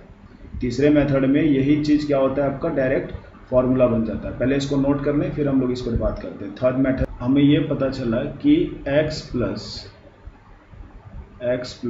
बी अपॉन 2a का होल स्क्वायर ये इसके बराबर होता है कितना, माइनस 4ac और प्लस का b स्क्वायर और होल अपॉन में 4a स्क्वायर। ठीक है, और यहाँ से फिर हमने केस 1 और केस 2 से जो x की वैल्यू निकाली है, यहाँ पर देख रहे हैं x की वैल्यू जो है ये आपको कितना है, रूट के अंदर b स्क्वायर माइनस 4ac। ठीक है, अब और फिर यहाँ पर माइनस का b और होल अपॉन में 2a। और यही चीज़ आपको बुक में कुछ इस तरह से लिखा हुआ मिलेगा, ये जो माइनस वाला b होता है ये पहले लिखा हुआ होता है और ये पूरा किस में है, यहाँ पर प्लस में है। तो प्लस का root under b square minus 4ac और होल अपॉन ये तो 2a ही है। ठीक है, और इसी को हम लोग नाम देते हैं किसका, अल्फा का। इस साइन को क्या बोलते हैं हम लोग, अल्फा। ये आपको बुक में ऐसे लिखा हुआ मिलता है। और दूसरा वाला जो x है यहाँ पर, इसकी वैल्यू आपकी कैसे आई है, यहीं से इसी इक्वेशन से कि x बराबर क्या है वही रूट अंडर, अब इस बार ये कौन सा लेंगे, माइनस वाला लेंगे, तो यहाँ पर क्या होगा आपका माइनस का होगा और यहाँ पर वही सेम चीज़ b square minus 4ac whole upon 2a और इसके आगे यहाँ पर क्या है, ये माइनस का ही b इसमें है। ठीक है, ये माइनस का ही b इसमें है।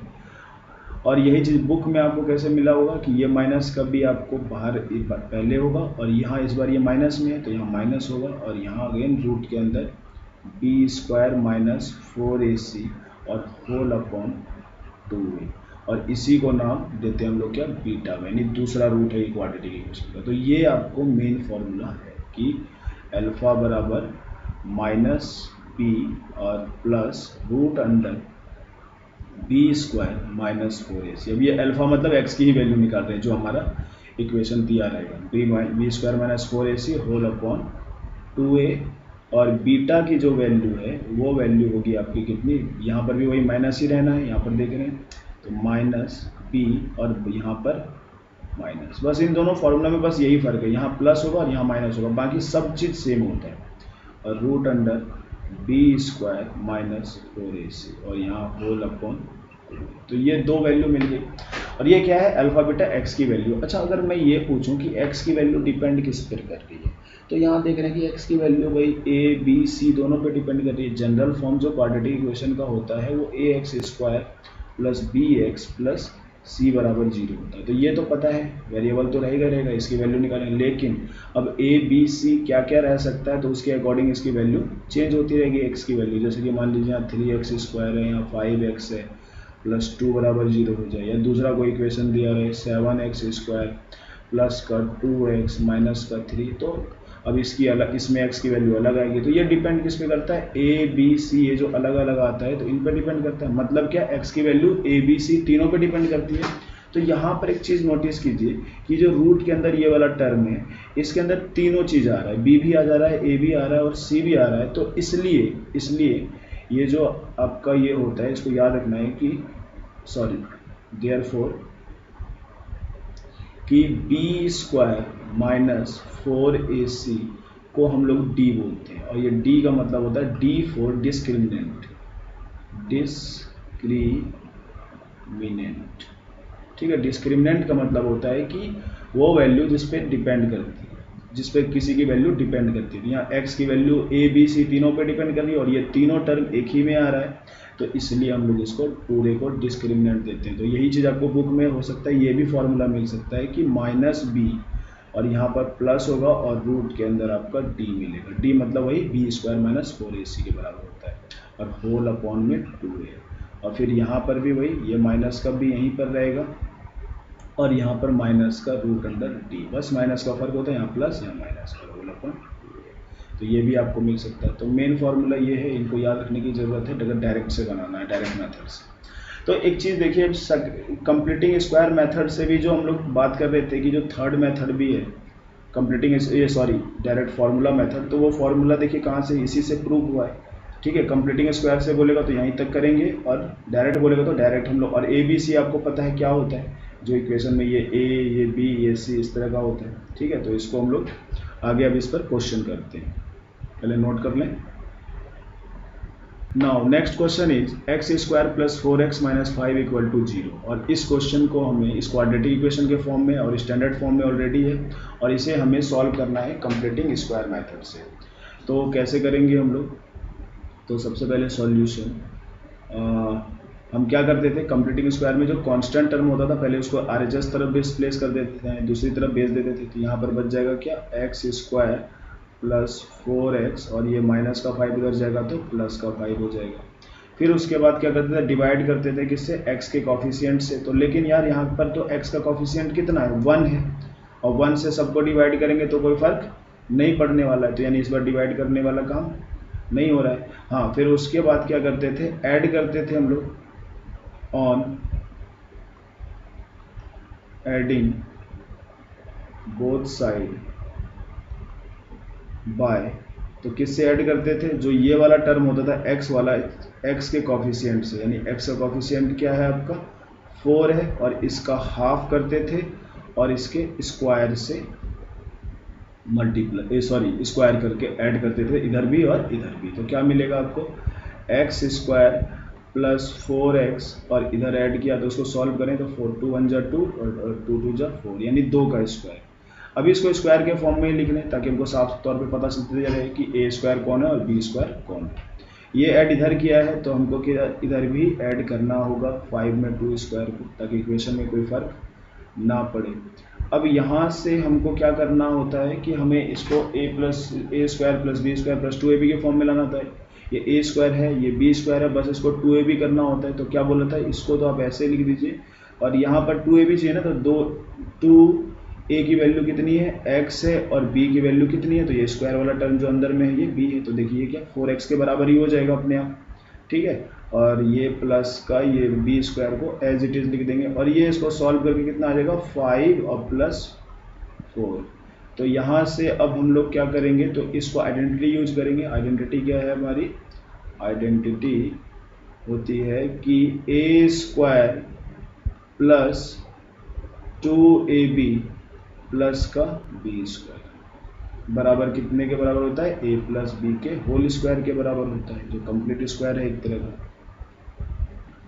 तो अब हम यहाँ पर देख रहे हैं कि ये उसी फॉर्म में मिल रहा है। तो इस पूरे टर्म को a किसको माना है आपने, x को माना है, b किसको माना है, 2 को माना है, तो a + b हो गया और इसका होल स्क्वायर हो गया, और कंप्लीट स्क्वायर बन गया आपका ये। और यहाँ पर कितना बचा है, 9 बचा है।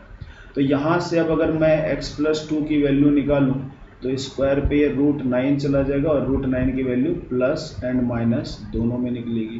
तो यहाँ पर केस 2 बन सकता है कि केस 1 आपका क्या होगा कि x + 2 बराबर हम क्या लेते हैं, प्लस का 3 अगर लेते हैं तो x की वैल्यू यहाँ से आपको कितनी मिलती है कि -3 - 2 यानी 1 मिलता है। तो एक x की वैल्यू 1 मिल गई। और वही केस 2 आपको क्या मिलता है, केस 2 इस बार हम क्या करते हैं, जैसे यहाँ प्लस वाला लिया था इस बार माइनस वाला लेते हैं। तो यहाँ पर क्या लिया हमने, x + 2 बराबर -3। तो यहाँ x की वैल्यू कितनी हो जाएगी, -3 एंड -2, तो यहाँ पर कितना हो जाएगा, -5। तो हेंस x की वैल्यू 2 वैल्यू आई है, एक 1 आई है एंड दूसरी वैल्यू -5 आई है। ठीक है, तो ये आपका आंसर होगा। Thank you. Next question is find the roots of the equation 5x square minus 6x minus 2 equal to 0 by the method of completing square. तो इसको कैसे करेंगे, अगेन वही सॉल्यूशन आपका सॉल्यूशन। तो हमको इक्वेशन सबसे पहले स्टैंडर्ड फॉर्म में है तो उसको लिख लेंगे हम लोग 5x स्क्वायर माइनस 6x और ये माइनस का 2 इक्वल टू 0।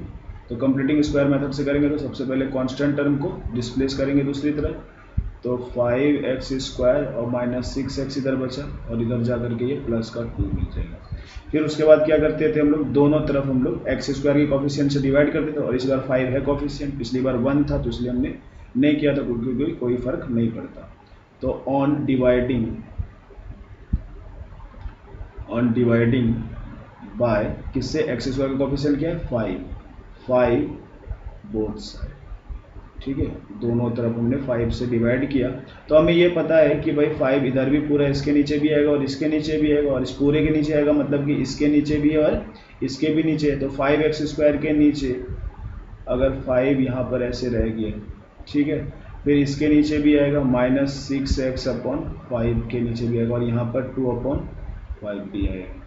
इसके बाद हम लोग क्या करेंगे, तो यहाँ तो कट के कितना x स्क्वायर मिलेगा और यहाँ पर माइनस का 6x प्लस 5 मिलेगा और इक्वल टू 2 अपॉन 5। और यहाँ आने के बाद क्या होते थे, अब ऐड करते थे हम लोग दोनों तरफ, तो on adding both side by, और क्या ऐड करते थे, तो जो क्या होता था, जो x का कोफिशिएंट होता था, x का कोफिशिएंट इस बार यहाँ पर कितना है माइनस 6 अपॉन 5 है, सॉरी माइनस 6 अपॉन 5। तो इसका हाफ करते थे और इसके स्क्वायर को ऐड करते थे दोनों तरफ। तो ये सॉल्व कितना हो गया 1 और यहाँ पर -3।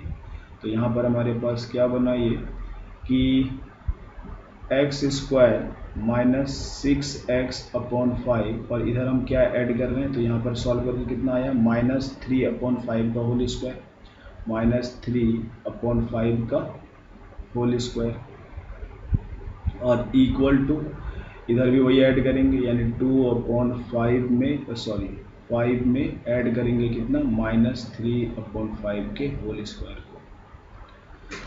तो इसके आगे अब हम लोग क्या करेंगे, तो यहाँ तो चलो x स्क्वायर मिल गया है हमें, अब यहाँ पर हमको 2ab लाना है। तो कुछ नहीं करना है, बस यहाँ पर क्या करना है कि अगर जैसे कि आपके पास ये -x है तो यहाँ पर क्या करना है कि यहाँ 2 लगा देना है इनटू में। अच्छा एक चीज़ और ये भी है कि हम ये कर सकते हैं, अगर हम आप प्लस वाला ही फार्मूला डायरेक्ट लेके चल रहे हैं तो एक काम करें, आप यहाँ पर सिर्फ प्लस ही रखें। अब यहाँ प्लस अपना रख दिया हमने और हमको a के 2 चाहिए, यहाँ पर 2 रख दिया। b कितना है आपका, यहाँ पर x है, ठीक है, और सॉरी a कितना है x है और b की वैल्यू कितनी है -√3 अपॉन 5। तो अगर ध्यान से देखें आप तो मल्टीप्लाई करेंगे तो यही चीज़ आने वाला है, यहाँ प्लस माइनस माइनस आ जाएगा, 2 × 3 6 आ जाएगा और x जो है यहाँ पर आ जाएगा और नीचे का 5 ये रहा। तो 2ab के फॉर्म में आ गया और प्लस यहाँ पर जितना है, तो यहाँ पर कितना है आपका -3 अपॉन 5 का होल स्क्वायर। और इसको आगे यहाँ सॉल्व करें हम लोग तो कितना हो जाएगा 2 अपॉन 5 और प्लस इसका स्क्वायर कितना हो जाएगा 9 अपॉन 25, पॉजिटिव ही आएगा। अब आगे हम लोग इसको सॉल्व करते तो यूजिंग आइडेंटिटी, तो आइडेंटिटी क्या होती है कि a स्क्वायर प्लस 2ab और प्लस का b स्क्वायर। तो a किसको माना है, x को माना है, b किसको माना है, तो यहाँ प्लस होता था तो b किसको माना था -3 अपॉन 5। तो इस पूरे का होल स्क्वायर हो गया ये, और यहाँ पर 2 साइन एक साथ है तो अलग कर दिया हमने इसको। और फिर यहाँ पर आपके पास कितना आया, तो एलसीएम 25 आएगा और यहाँ 5 5 जो 25, यहाँ 10 हो जाएगा एंड प्लस का यहाँ पर कितना 9 हो जाएगा। तो ये आपको सॉल्व करके कितना आया 19 अपॉन 25 आया। अब यहाँ से वैल्यू हम आगे क्या निकालेंगे, तो यहाँ पर पहले अंदर में हम चेक कर लेते हैं, या प्लस माइनस माइनस हो जाएगा तो इसको हम x -3 अपॉन 5 का होल स्क्वायर लिख देंगे और यहाँ वैल्यू निकालेंगे तो इस पूरे पर हमारा स्क्वायर रूट आ जाएगा। अगर यहाँ से हमने स्क्वायर हटा दिया तो, और इसकी वैल्यू किसमें प्लस एंड माइनस दोनों में, और √19 करो निकलेगा नहीं तो इसको √19 ही रख देते हैं और 5 का 25 का 5 निकल जाएगा। तो यहाँ से ये वैल्यू तो निकल गई। अब यहाँ पर हम दो केस बनेगा हमारा। तो केस 1, तो केस 1 में अगर x की बराबर ये आया है तो x की वैल्यू क्या होगी, हम पॉजिटिव वाला इसका लेते हैं तो कितना हो जाएगा 19/5 और ये प्लस का 3/5 और इसकी वैल्यू आपकी कितनी हो जाएगी 5 आपका यहाँ पर आ जाएगा। तो ये क्या हो जाएगा 3 + √19 ही एक आंसर आप इतना ही छोड़ देंगे। ठीक है। और केस सेकेंड आपका क्या बनेगा, केस सेकेंड आपका बनेगा क्या कि आपने x - 3/5 बराबर क्या लिया होता, यहाँ माइनस वाला 19/√19/5 लिया होता, कौन माइनस वाला। तो यहाँ से x की वैल्यू क्या हो जाती, तो ये उधर जाता तो प्लस हो जाता 3/5 और ये इधर तो माइनस ही है तो √19/5। तो यहाँ से अगेन वही x की वैल्यू आपकी कितनी हो जाती है 5 LCM या 3 - √19, यानी ये पूरा दूसरा आंसर हो गया x का वैल्यू आपका। तो फाइनली यहाँ लिख देता हूँ मैं, हेंस रूट्स आर, या x की वैल्यू जो भी आपको पूछा गया हुआ है तो x की वैल्यू कितनी है आपकी, एक वैल्यू आई है कितनी 3 + √19/5 और दूसरी वैल्यू जो आई है आपकी वो आई है 3 - √19/5। तो ये दो आंसर आपका बाय डायरेक्ट मेथड और फार्मूला। तो हमने कंप्लीटिंग स्क्वायर वाले मेथड से इस चीज़ को प्रूव किया था और फार्मूला वहाँ पर हमारा क्या बना था। सबसे पहले तो ये देख लेते हैं क्वाड्रेटिक इक्वेशन आपका किस फॉर्म में होता है, ax² + bx + c = 0 और पता है a b c आपके रियल नंबर होने चाहिए और a की वैल्यू 0 नहीं होनी चाहिए। तो यहाँ से हम लोग क्या करेंगे कि डायरेक्ट मेथड के लिए आपने वहाँ से फॉर्मूला सीखा कि एक x की वैल्यू यानी अल्फा जिसे कहते हैं तो क्या था आपका -b और यहाँ पर प्लस √b² - 4ac और होल अपॉन 2a। दूसरी वैल्यू बीटा की वैल्यू क्या आई है -b और प्लस √b² - 4ac और सॉरी यहाँ पर प्लस नहीं होगा, यहाँ माइनस हो जाएगा, बस यही तो फर्क होता है इन दोनों में, यहाँ प्लस होता है यहाँ माइनस होता है। तो -1 अब ये कितना 2a हो गया। तो जैसे तो हमारे पास इस सिचुएशन वाला क्वेश्चन है कि हमारे पास एक रेक्टेंगुलर पार्क है, is to be design whose breadth is 3 metre less than its length, यानी एक ऐसा रेक्टेंगुलर पार्क को डिजाइन करना है जिसकी चौड़ाई जो है वो लंबाई से 3 मीटर छोटी है और its area is to be 4 square metre more than the area of the park that has already been made in the shape of an isosceles triangle with its base as the breadth of the rectangular park and of altitude 12 meter. Find its length and breadth. मतलब क्या है कि हमें एक rectangular park इस तरह का design करना है। ये रेक्टेंगुलर टाइप का ये हो गया आपका, ठीक है। रेक्टेंगल आप जानते हैं कि एक लंबाई और एक चौड़ाई वाली, तो ये लंबाई चौड़ाई और ये बराबर ये वाले हिस्से के बराबर होगा, ठीक है। और ये वाली जो लेंथ होगी इसके बराबर होगी, यहाँ से यहाँ तक जितनी ये ऐसी गई है पार्क, तो ये इसके बराबर है। अब क्या बोला है इन्होंने कि ये जो रेक्टेंगुलर में इसका जो बनाना है, इसका जो ये ब्रेथ जो होना चाहिए लेंथ से 3 मीटर कम होना चाहिए। अब इस वाले से ये जो सिचुएशन इन्होंने दिया गया है इसको इक्वेशन में कैसे लाएं, तो सबसे पहले सॉल्यूशन डालेंगे क्या कि इन्होंने बोला है क्या कि ब्रेथ जो है वो 3 मीटर कम होनी चाहिए। तो पहले हमें लेंथ तो पता होना चाहिए क्योंकि भाई जो कंपैरिजन किया गया है ब्रेथ का वो लेंथ से किया गया है कि लेंथ से 3 मीटर छोटी है, तो पहले हमको लेंथ पता होना चाहिए। तो हमें सपोज कर लेते हैं कि लेट लेंथ बी x मान लिया, देयरफॉर आपका ब्रेथ कितना हो जाएगा आपका ब्रेथ कितना हो जाएगा आपका x - 3 मीटर हो जाएगा, ये मीटर में, ठीक है। और क्या बोला गया है कि जो ये डिजाइन करने पर जो एरिया जो आती है किसकी, रेक्टेंगुलर पार्क की, पहले एरिया निकाल देते हैं, एरिया ऑफ रेक्टेंगुलर पार्क, तो वो कितनी हो जाएगी, तो फॉर्मूला होता है L × B। तो लेंथ आपकी कितनी है x है और ब्रेथ कितनी है x - 3 है, तो ये जो भी आएगा किस में आएगा, एरिया मीटर स्क्वायर में आता है, मीटर है।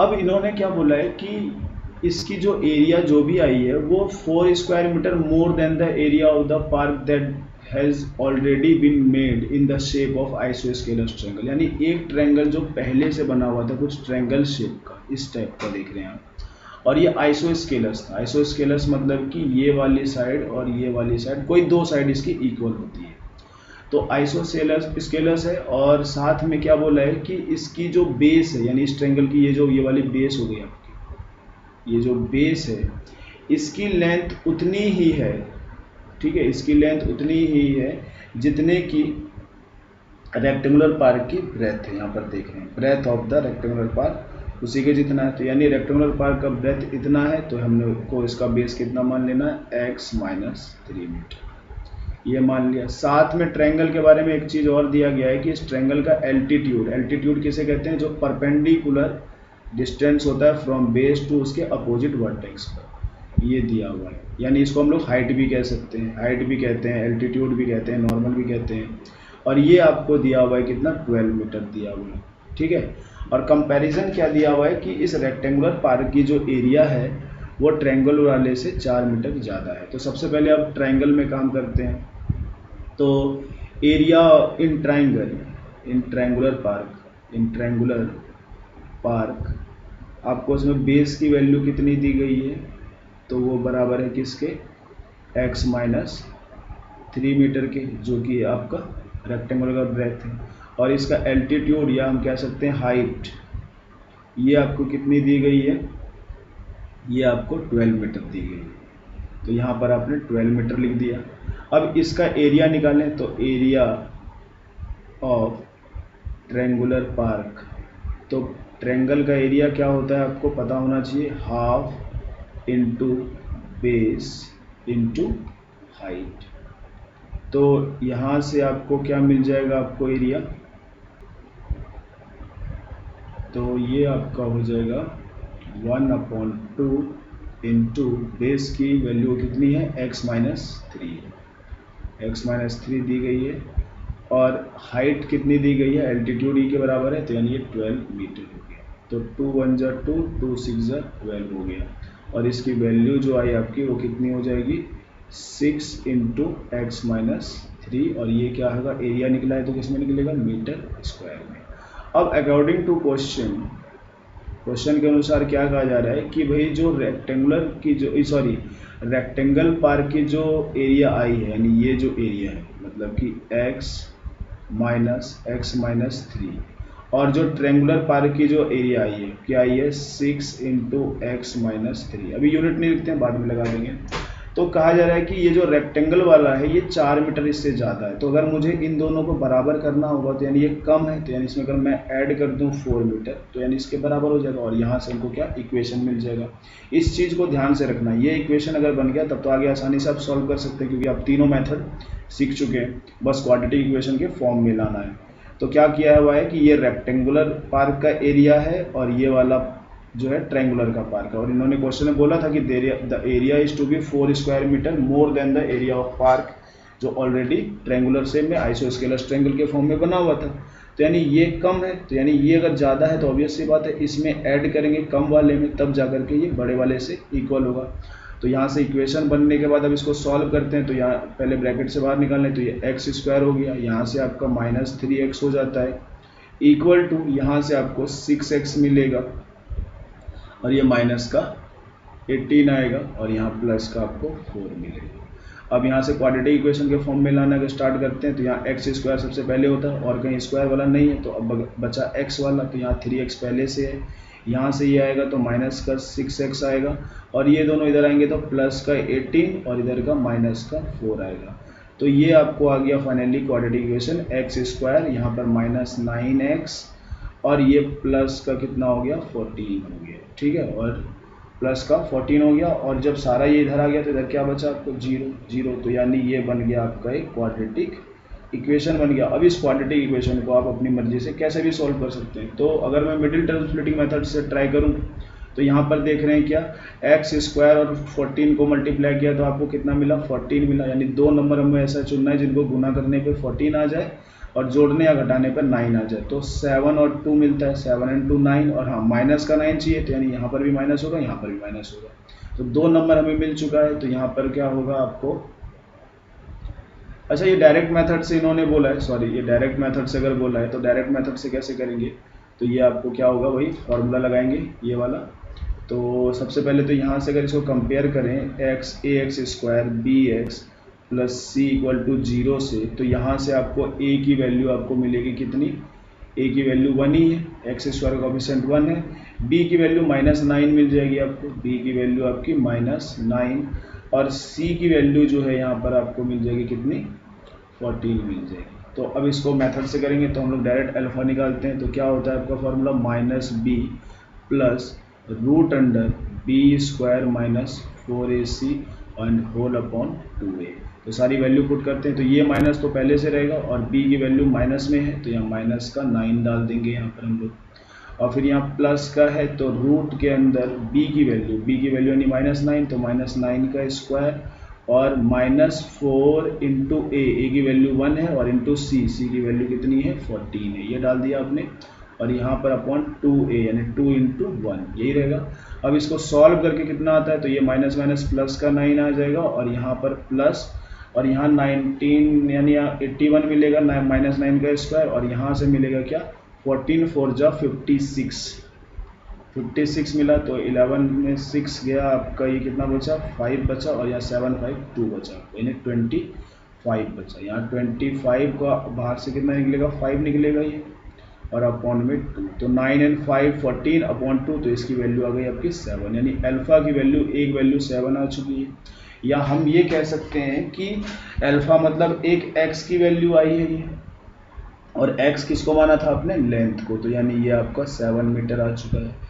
तो अगर लेंथ आ चुका है तो दूसरा ब्रेथ क्या होगा इसका, तो क्या करेंगे, 7 मीटर में से 3 मीटर घटा देंगे, तो ये आपको कितना मिल जाएगा, 4 मीटर मिल जाएगा आपको ब्रेथ। या इसके आगे आप अगर आप बीटा वाला फॉर्मूला लगाएंगे तो बस यहाँ पर आपको क्या करना है, यहाँ प्लस के जगह पर माइनस कर देना है, यानी तो अब बीटा की वैल्यू क्या होती है, बीटा का फॉर्मूला आपका होता है, नहीं एक्स की जो दूसरी वैल्यू होती है वो वही सेम, बस यहाँ माइनस भी, बस यहाँ जो प्लस होता है यहाँ पर ये माइनस होगा, और यहाँ पर वही अगेन बी स्क्वायर -4ac और होल अपॉन 2a, और हमको यहाँ से दोबारा वैल्यू रखने की ज़रूरत भी नहीं है क्योंकि पहले से हमको यहाँ पर बहुत चीज़ पहले से पता होगा। तो यहाँ पर क्या हो जाएगा आपको, यहाँ पर आपका वही 9 आने वाला है प्लस का, क्योंकि b की वैल्यू -9 है, माइनस माइनस प्लस का 9 आएगा, यहाँ बस माइनस आएगा, और पिछले बार रूट से इससे वैल्यू कितनी निकली थी, 5 निकली थी, यहाँ 5 लिख देंगे, और नीचे में क्या हो जाएगा 2 यानी 2 इंटू 1, तो ये कितना हो जाएगा, 9 में से 5 गया 4 अपॉन 2, तो 4 अपॉन 2, और इसकी वैल्यू आपकी कितनी आएगी,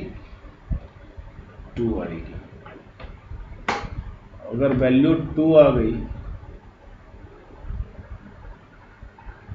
अगर वैल्यू 2 आ गई, तो अगर आप आगे देखें तो क्या होता है कि अगर 2 लेंथ अगर आ जाती है तो ब्रेथ कितनी हो जाएगी, 2 माइनस 3 और 2 माइनस 3 यानी माइनस में 1 ब्रेथ निकलेगा, और माइनस में कोई ब्रेथ नहीं निकल सकता, तो यानी ये x की जो वैल्यू बीटा की वैल्यू 2 आई है, इसको इट कांट बी टेकन, ये नहीं ले सकते क्योंकि इसमें ब्रेथ नेगेटिव में आ रहा है, इट कांट बी टेकन, ठीक है।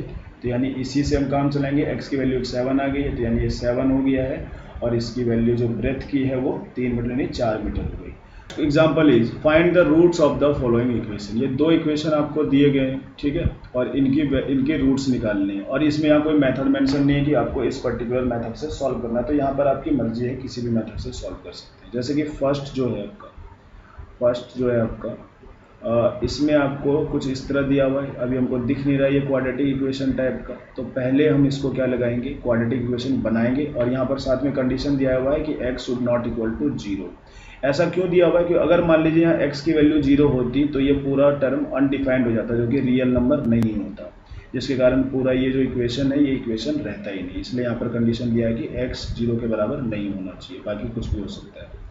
तो अब आगे इसको सॉल्व करते हैं। तो अब हमारे पास क्या चाह रहा है, हमारे पास कुछ नहीं है तो बस एलसीएम ले सकते हैं, और एलसीएम में कुछ नहीं है तो 1 है, 1 को x से डिवाइड करेंगे x ही आएगा, और x को x से मल्टीप्लाई करेंगे तो x स्क्वायर आ जाएगा, प्लस x को x से डिवाइड करेंगे 1 आएगा, और 1 को ऊपर से 1 से मल्टीप्लाई करेंगे 1 मिलेगा, और यहाँ पर मिलेगा आपको 3।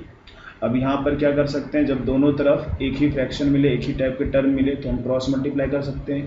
तो यहाँ पर 1 है तो इस पूरे को इससे मल्टीप्लाई किया तो ये हो गया आपका x² + 1 हो गया, और यहाँ से इसको मल्टीप्लाई किया तो आपको 3x आ गया। अब हमें काम क्या है कि इसको स्टैंडर्ड फॉर्म में लाना है।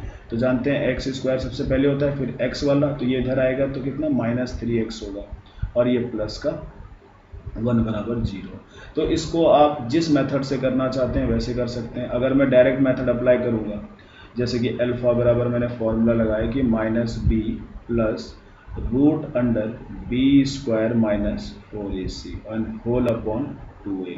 तो आपको इसको अगर मैं कंपेयर करूं किससे, ax² + bx + c = 0 से, तो यहाँ से मुझे a की वैल्यू क्या मिलती है, यहाँ से a की वैल्यू आपको मिल रही है 1, b की वैल्यू मिल रही है आपको कितनी -3, एंड c की वैल्यू आपको मिल रही है कितनी 1 मिल रही है।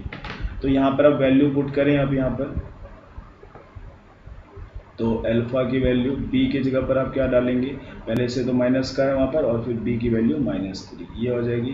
फिर यहाँ पर प्लस का रूट के अंदर हमने डाल दिया कितना -3 का स्क्वायर, और यहाँ पर -4 × a की वैल्यू तो 1 है, और c की वैल्यू कितनी है, ये भी 1 है। तो यहाँ पर ये आ गया, और नीचे में 2a, और 2a मतलब क्या 2 ही रह जाएगा, 2 × a। तो यहाँ से आपको x की वैल्यू कितनी मिली, तो ये माइनस प्लस का 3 हो गया, और ये प्लस का रूट के अंदर क्या बना, ये 9 एंड -4, तो ये आपको 5 ही मिलेगा रूट का, और अपॉन में 2। ठीक है, तो यानी अब तो ये अलग अलग है, निकल नहीं सकता, तो यही आपका आंसर हो गया, एक रूट आपको ये मिल गया। ठीक है, इतना से। और बीटा की अगर वैल्यू निकालते हैं हम लोग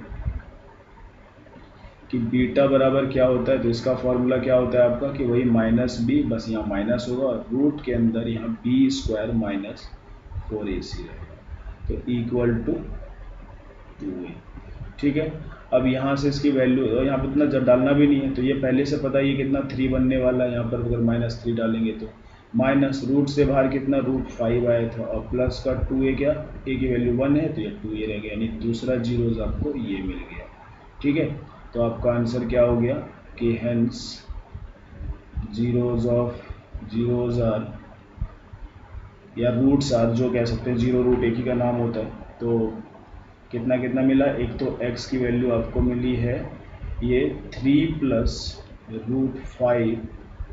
√5/2, और दूसरी वैल्यू x की मिली है 3 - √5/2। तो ये 2 रूट आपके आंसर है। ठीक है, अब इस क्वेश्चन को कैसे करेंगे हम लोग, तो पहले इसको नोट करें फिर आगे बढ़ते हैं।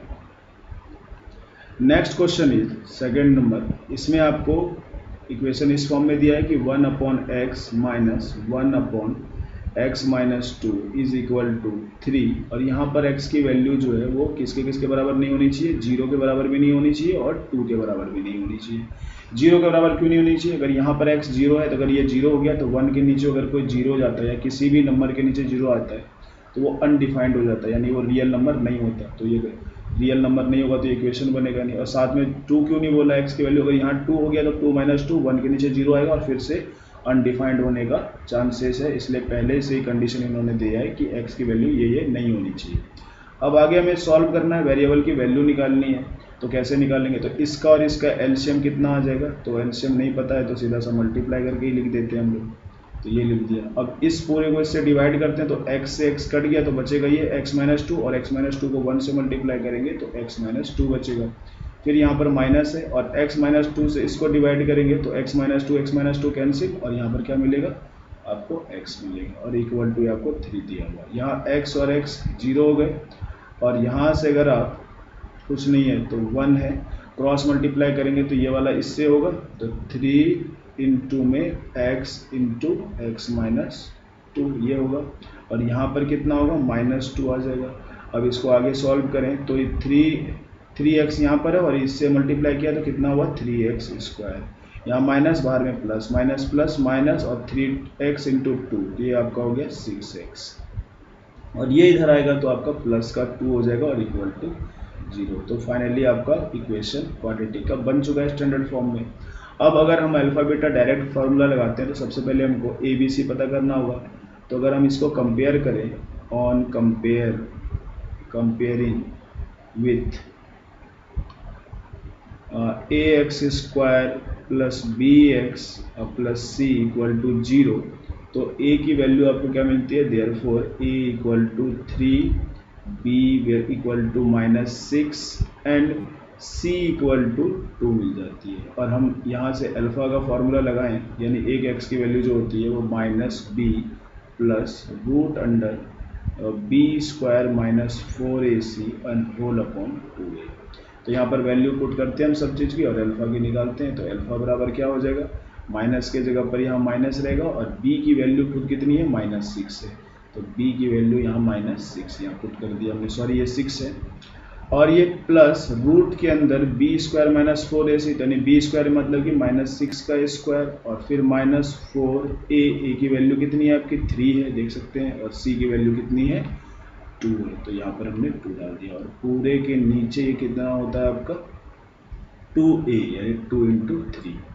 तो यहाँ से वैल्यू कितनी आ जाएगी, ये आपका आ गया 6 आ गया। और यहाँ पर रूट के अंदर आपको क्या क्या मिलता है, ये पर हो गया 36 और यहाँ पर 4 3 जा 12 2 जा 24, तो यहाँ 24 आ गया और यहाँ पर आ गया आपको 6 हो गया। तो यहाँ से आप क्या कर सकते हैं, 6 और प्लस यहाँ रूट में आपको √12 बचेगा और अपॉन में 6 बचेगा। तो अब इन दोनों में कॉमन क्या देख रहे हैं, तो यहाँ पर भी 6 और इसमें भी देख रहे हैं कहीं ना कहीं 6 होगा। तो √12 में अगर मैं √12 को क्या लिख सकता हूँ, √6 × √2 लिख सकता हूँ। तो यानी यहाँ √6 और √2 है। तो कॉमन लेने के लिए पहले हम लोग थोड़ा अंदर देखते हैं। तो √12 को हम लोग क्या लिख सकते हैं, √2 × √6, और 6 के अंदर हम जानते हैं ये किससे मिलकर बना हुआ होगा, √6 × √6। और हमको यहाँ साफ तौर पे दिख रहा है इस टर्म में उस टर्म में कॉमन क्या दिख रहा है, √6 कॉमन दिख रहा है। तो हम क्या करेंगे, √6 कॉमन ले लेंगे, √6 कॉमन ले लिया। तो यहाँ √6 से इसको डिवाइड करेंगे तो एक √6 कट जाएगा, क्या बचेगा आपको यहाँ पर √6 बचेगा। फिर यहाँ प्लस है तो प्लस का आ गया। अब यहाँ पर √12 में क्या √6 है, तो एक √6 कट जाएगा, तो यहाँ क्या बचेगा आपको √2 बचेगा और होल अपॉन में 6 बचेगा। और इसे आप सॉल्व कर सकते हैं कि अभी भी देख सकते हैं इसमें कॉमन मिल जाएगा मुझे। कैसे कॉमन मिल जाएगा, तो यहाँ पर देखें आप √6 को आप लिख सकते हैं √2 × √3 और √2 को क्या लिख सकते हैं, √2 ही इसी में अकेला है तो अगर आगे खुल नहीं सकता। तो यहाँ पर अगर फिर से अगर हम कॉमन ले लें, √6 पहले से कॉमन था, फिर से कॉमन क्या देख रहे हैं, दोनों में √2 आ रहा है तो √2 ले लिया कॉमन। तो यहाँ से √2 से इस पूरे को डिवाइड किया तो यहाँ पर क्या बचेगा, √3 बचेगा।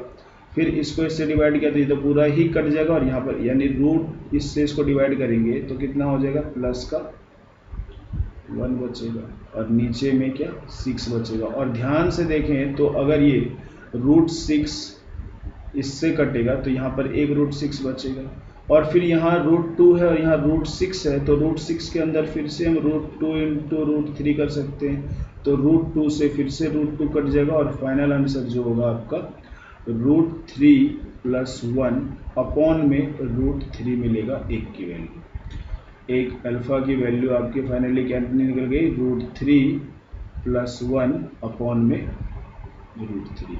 या इसको और आगे सॉल्व कर सकते हैं तो हम लोग क्या लिख सकते हैं, √3 अपॉन √3, इसके नीचे भी है और ये इसके नीचे भी है तो 1 अपॉन √3। ये बस सिंपलेस्ट फॉर्म में लाने का तरीका, आप यहाँ पर भी आंसर ला के छोड़ दें तो आपका सही हो सकता है। तो यहाँ पर इसकी वैल्यू कितनी हो जाएगी, 1, तो यानी ये 1 और प्लस 1 अपॉन √3, तो ये अल्फा की वैल्यू हो गई।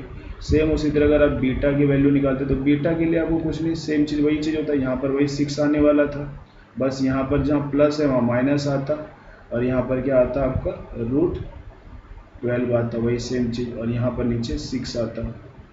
और जैसा कि आप देख सकते हैं कि ये सब जो करने के बाद यहाँ पर ठीक है, या हम ऐसे कर सकते हैं कि इनमें कॉमन अगर हमको यहाँ से दोबारा मैं लिखना चाहूँ तो 6 में कॉमन आपको क्या क्या मिल जाएगा, 21 किस चीज़ से मिलके बना हुआ है। तो अगर इन दोनों में देखें तो इसको मैं √6 को √6 × √6 लिख सकता हूँ और 12 को √6 × √2 लिख सकता हूँ। तो यहाँ पर ऊपर में दोनों में कॉमन क्या दिख रहा है हमको, √6 कॉमन दिख रहा है और यहाँ से मैंने √6 से कॉमन लिया तो यहाँ बचा कितना, √6 और माइनस का यहाँ पर कितना बचा √2 और यहाँ पर क्या बचा आपका 6। तो यहाँ से ये और कट सकता है आगे, √6 से कटा तो √6 हुआ।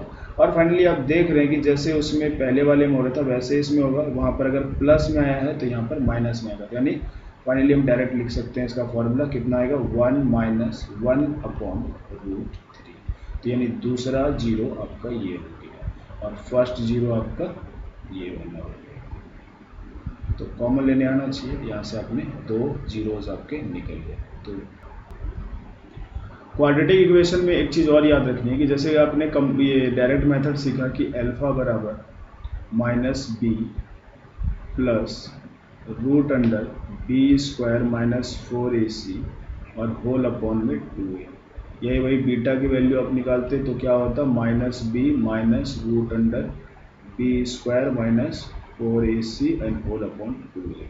और उसके ये सब a b c क्या है जो हमारे क्वाड्रेटिक इक्वेशन होता है किस फॉर्म में ax² + bx + c = 0। एक चीज़ हमेशा याद रखनी है कि अगर b² - 4ac अगर ये ग्रेटर देन और इक्वल टू 0 हुआ तो जो रूट्स होंगे वो रूट्स जो होंगे रियल होंगे, ठीक है। और इसमें भी दो पार्ट हैं।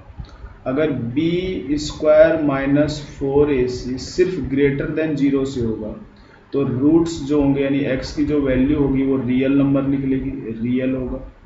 और दूसरा क्या होगा यूनिक होगा या डिफरेंट होगा, यानी एक दूसरे से अलग अलग होगा। क्योंकि आपने बहुत सारे क्वाड्रेटिक इक्वेशन में देखा ना कि x की वैल्यू दोनों सेम आती थी, ठीक है। तो वहाँ पर देख लेना b² - 4ac करके देखना तो वो बराबर 0 के आएगा। और जिसमें डिफरेंट वैल्यू आई है तो वहाँ पर ये चीज़ जब आप करेंगे b² - 4ac सब a b c की वैल्यू रखेंगे तो ऑब्वियस सी बात है 0 से बड़ा होगा। 0 से बड़ा मतलब क्या कि ये पॉजिटिव होना चाहिए। 0 से अगर कोई संख्या बड़ी है तो इसका मतलब क्या है जो भी हो लेकिन वो होगी क्या पॉजिटिव होगी। तो यानी जब सिर्फ ग्रेटर रहेगा तो ये जो रूट्स हैं रियल मिलेंगे और दोनों रूट्स अलग अलग मिलेंगे, डिफरेंट मिलेंगे।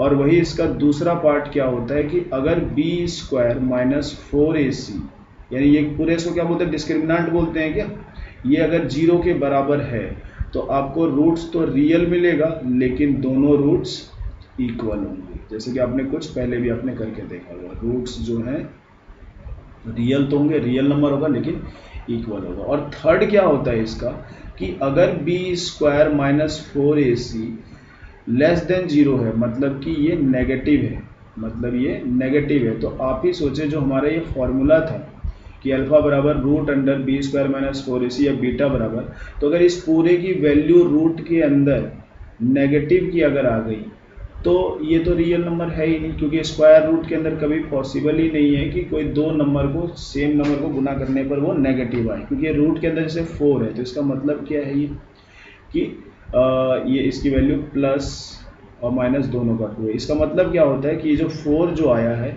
या तो दोनों प्लस वाले 2 को मल्टीप्लाई करके आया है या दोनों माइनस वाले को मल्टीप्लाई करके आया, यानी सेम नंबर को मल्टीप्लाई करके आया। लेकिन हमने ये कभी नहीं सुना कि किसी दो सेम नंबर को मल्टीप्लाई करने के बाद साइन माइनस आएगा। सेम नंबर को जब भी मल्टीप्लाई करेंगे तो हमेशा क्या आएगा प्लस ही आएगा, प्लस प्लस प्लस, या माइनस माइनस भी प्लस आएगा। माइनस तभी आएगा जब दो डिफरेंट साइन होगा। और दो डिफरेंट साइन होने का मतलब क्या है दोनों नंबर अलग अलग हो गए, यानी एक तरफ -2 है और एक तरफ +2 है, तो ये दो डिफरेंट नंबर हो गए। और जबकि हमारा रूल क्या होता है स्क्वायर रूट के अंदर, जैसे √4 है तो ये कहाँ से आया होगा, दोनों सेम नंबर को ही मल्टीप्लाई करके आया होगा, अलग अलग नंबर से नहीं आया होगा। तो ये तीन बातें याद रखनी है कि b² - ac ये जो एक्चुअली क्या डिस्क्रिमिनेंट है, सॉरी। तो डिस्क्रिमिनेंट जब ग्रेटर देन 0 रहे यानी कि पॉजिटिव रहे तो आपको जो रूट्स मिलता है वो रूट्स होता है क्या आपका रियल एंड यूनिक, यानी डिफरेंट, यानी कोई सेम नहीं होगा। ये पहला हो गया। और अगर डिस्क्रिमिनेंट, पता है ना डिस्क्रिमिनेंट मतलब वही क्या b² - 4ac, तो ये पॉजिटिव होना चाहिए हमेशा, क्योंकि रूट के अंदर पॉजिटिव ही वैल्यू होता है हमेशा। नेगेटिव ये नॉट रियल नंबर, ये रियल नंबर नहीं होता रूट के अंदर कोई नेगेटिव नंबर का। दूसरी बात क्या हमने पढ़ा कि अगर d की वैल्यू 0 के बराबर होती है, यानी b² - 4ac की वैल्यू 0 के बराबर होती है, तो रूट्स जो होते हैं रियल तो होते हैं और साथ में दोनों रूट्स क्या होंगे इक्वल होंगे। ओके, ये दूसरी प्रॉपर्टी। और थर्ड प्रॉपर्टी क्या है कि व्हेन डी लेस देन 0, मतलब कि ये नेगेटिव होगा, तो यानी रूट के अंदर अगर नेगेटिव आएगा तो रियल नंबर होगा ही नहीं, तो इसका मतलब ये थर्ड में जो है आपका, इसमें कोई सॉल्यूशन नहीं मिलेगा, नो रियल सॉल्यूशन। ठीक है, ये तीन बातें याद रखनी है। Thank you.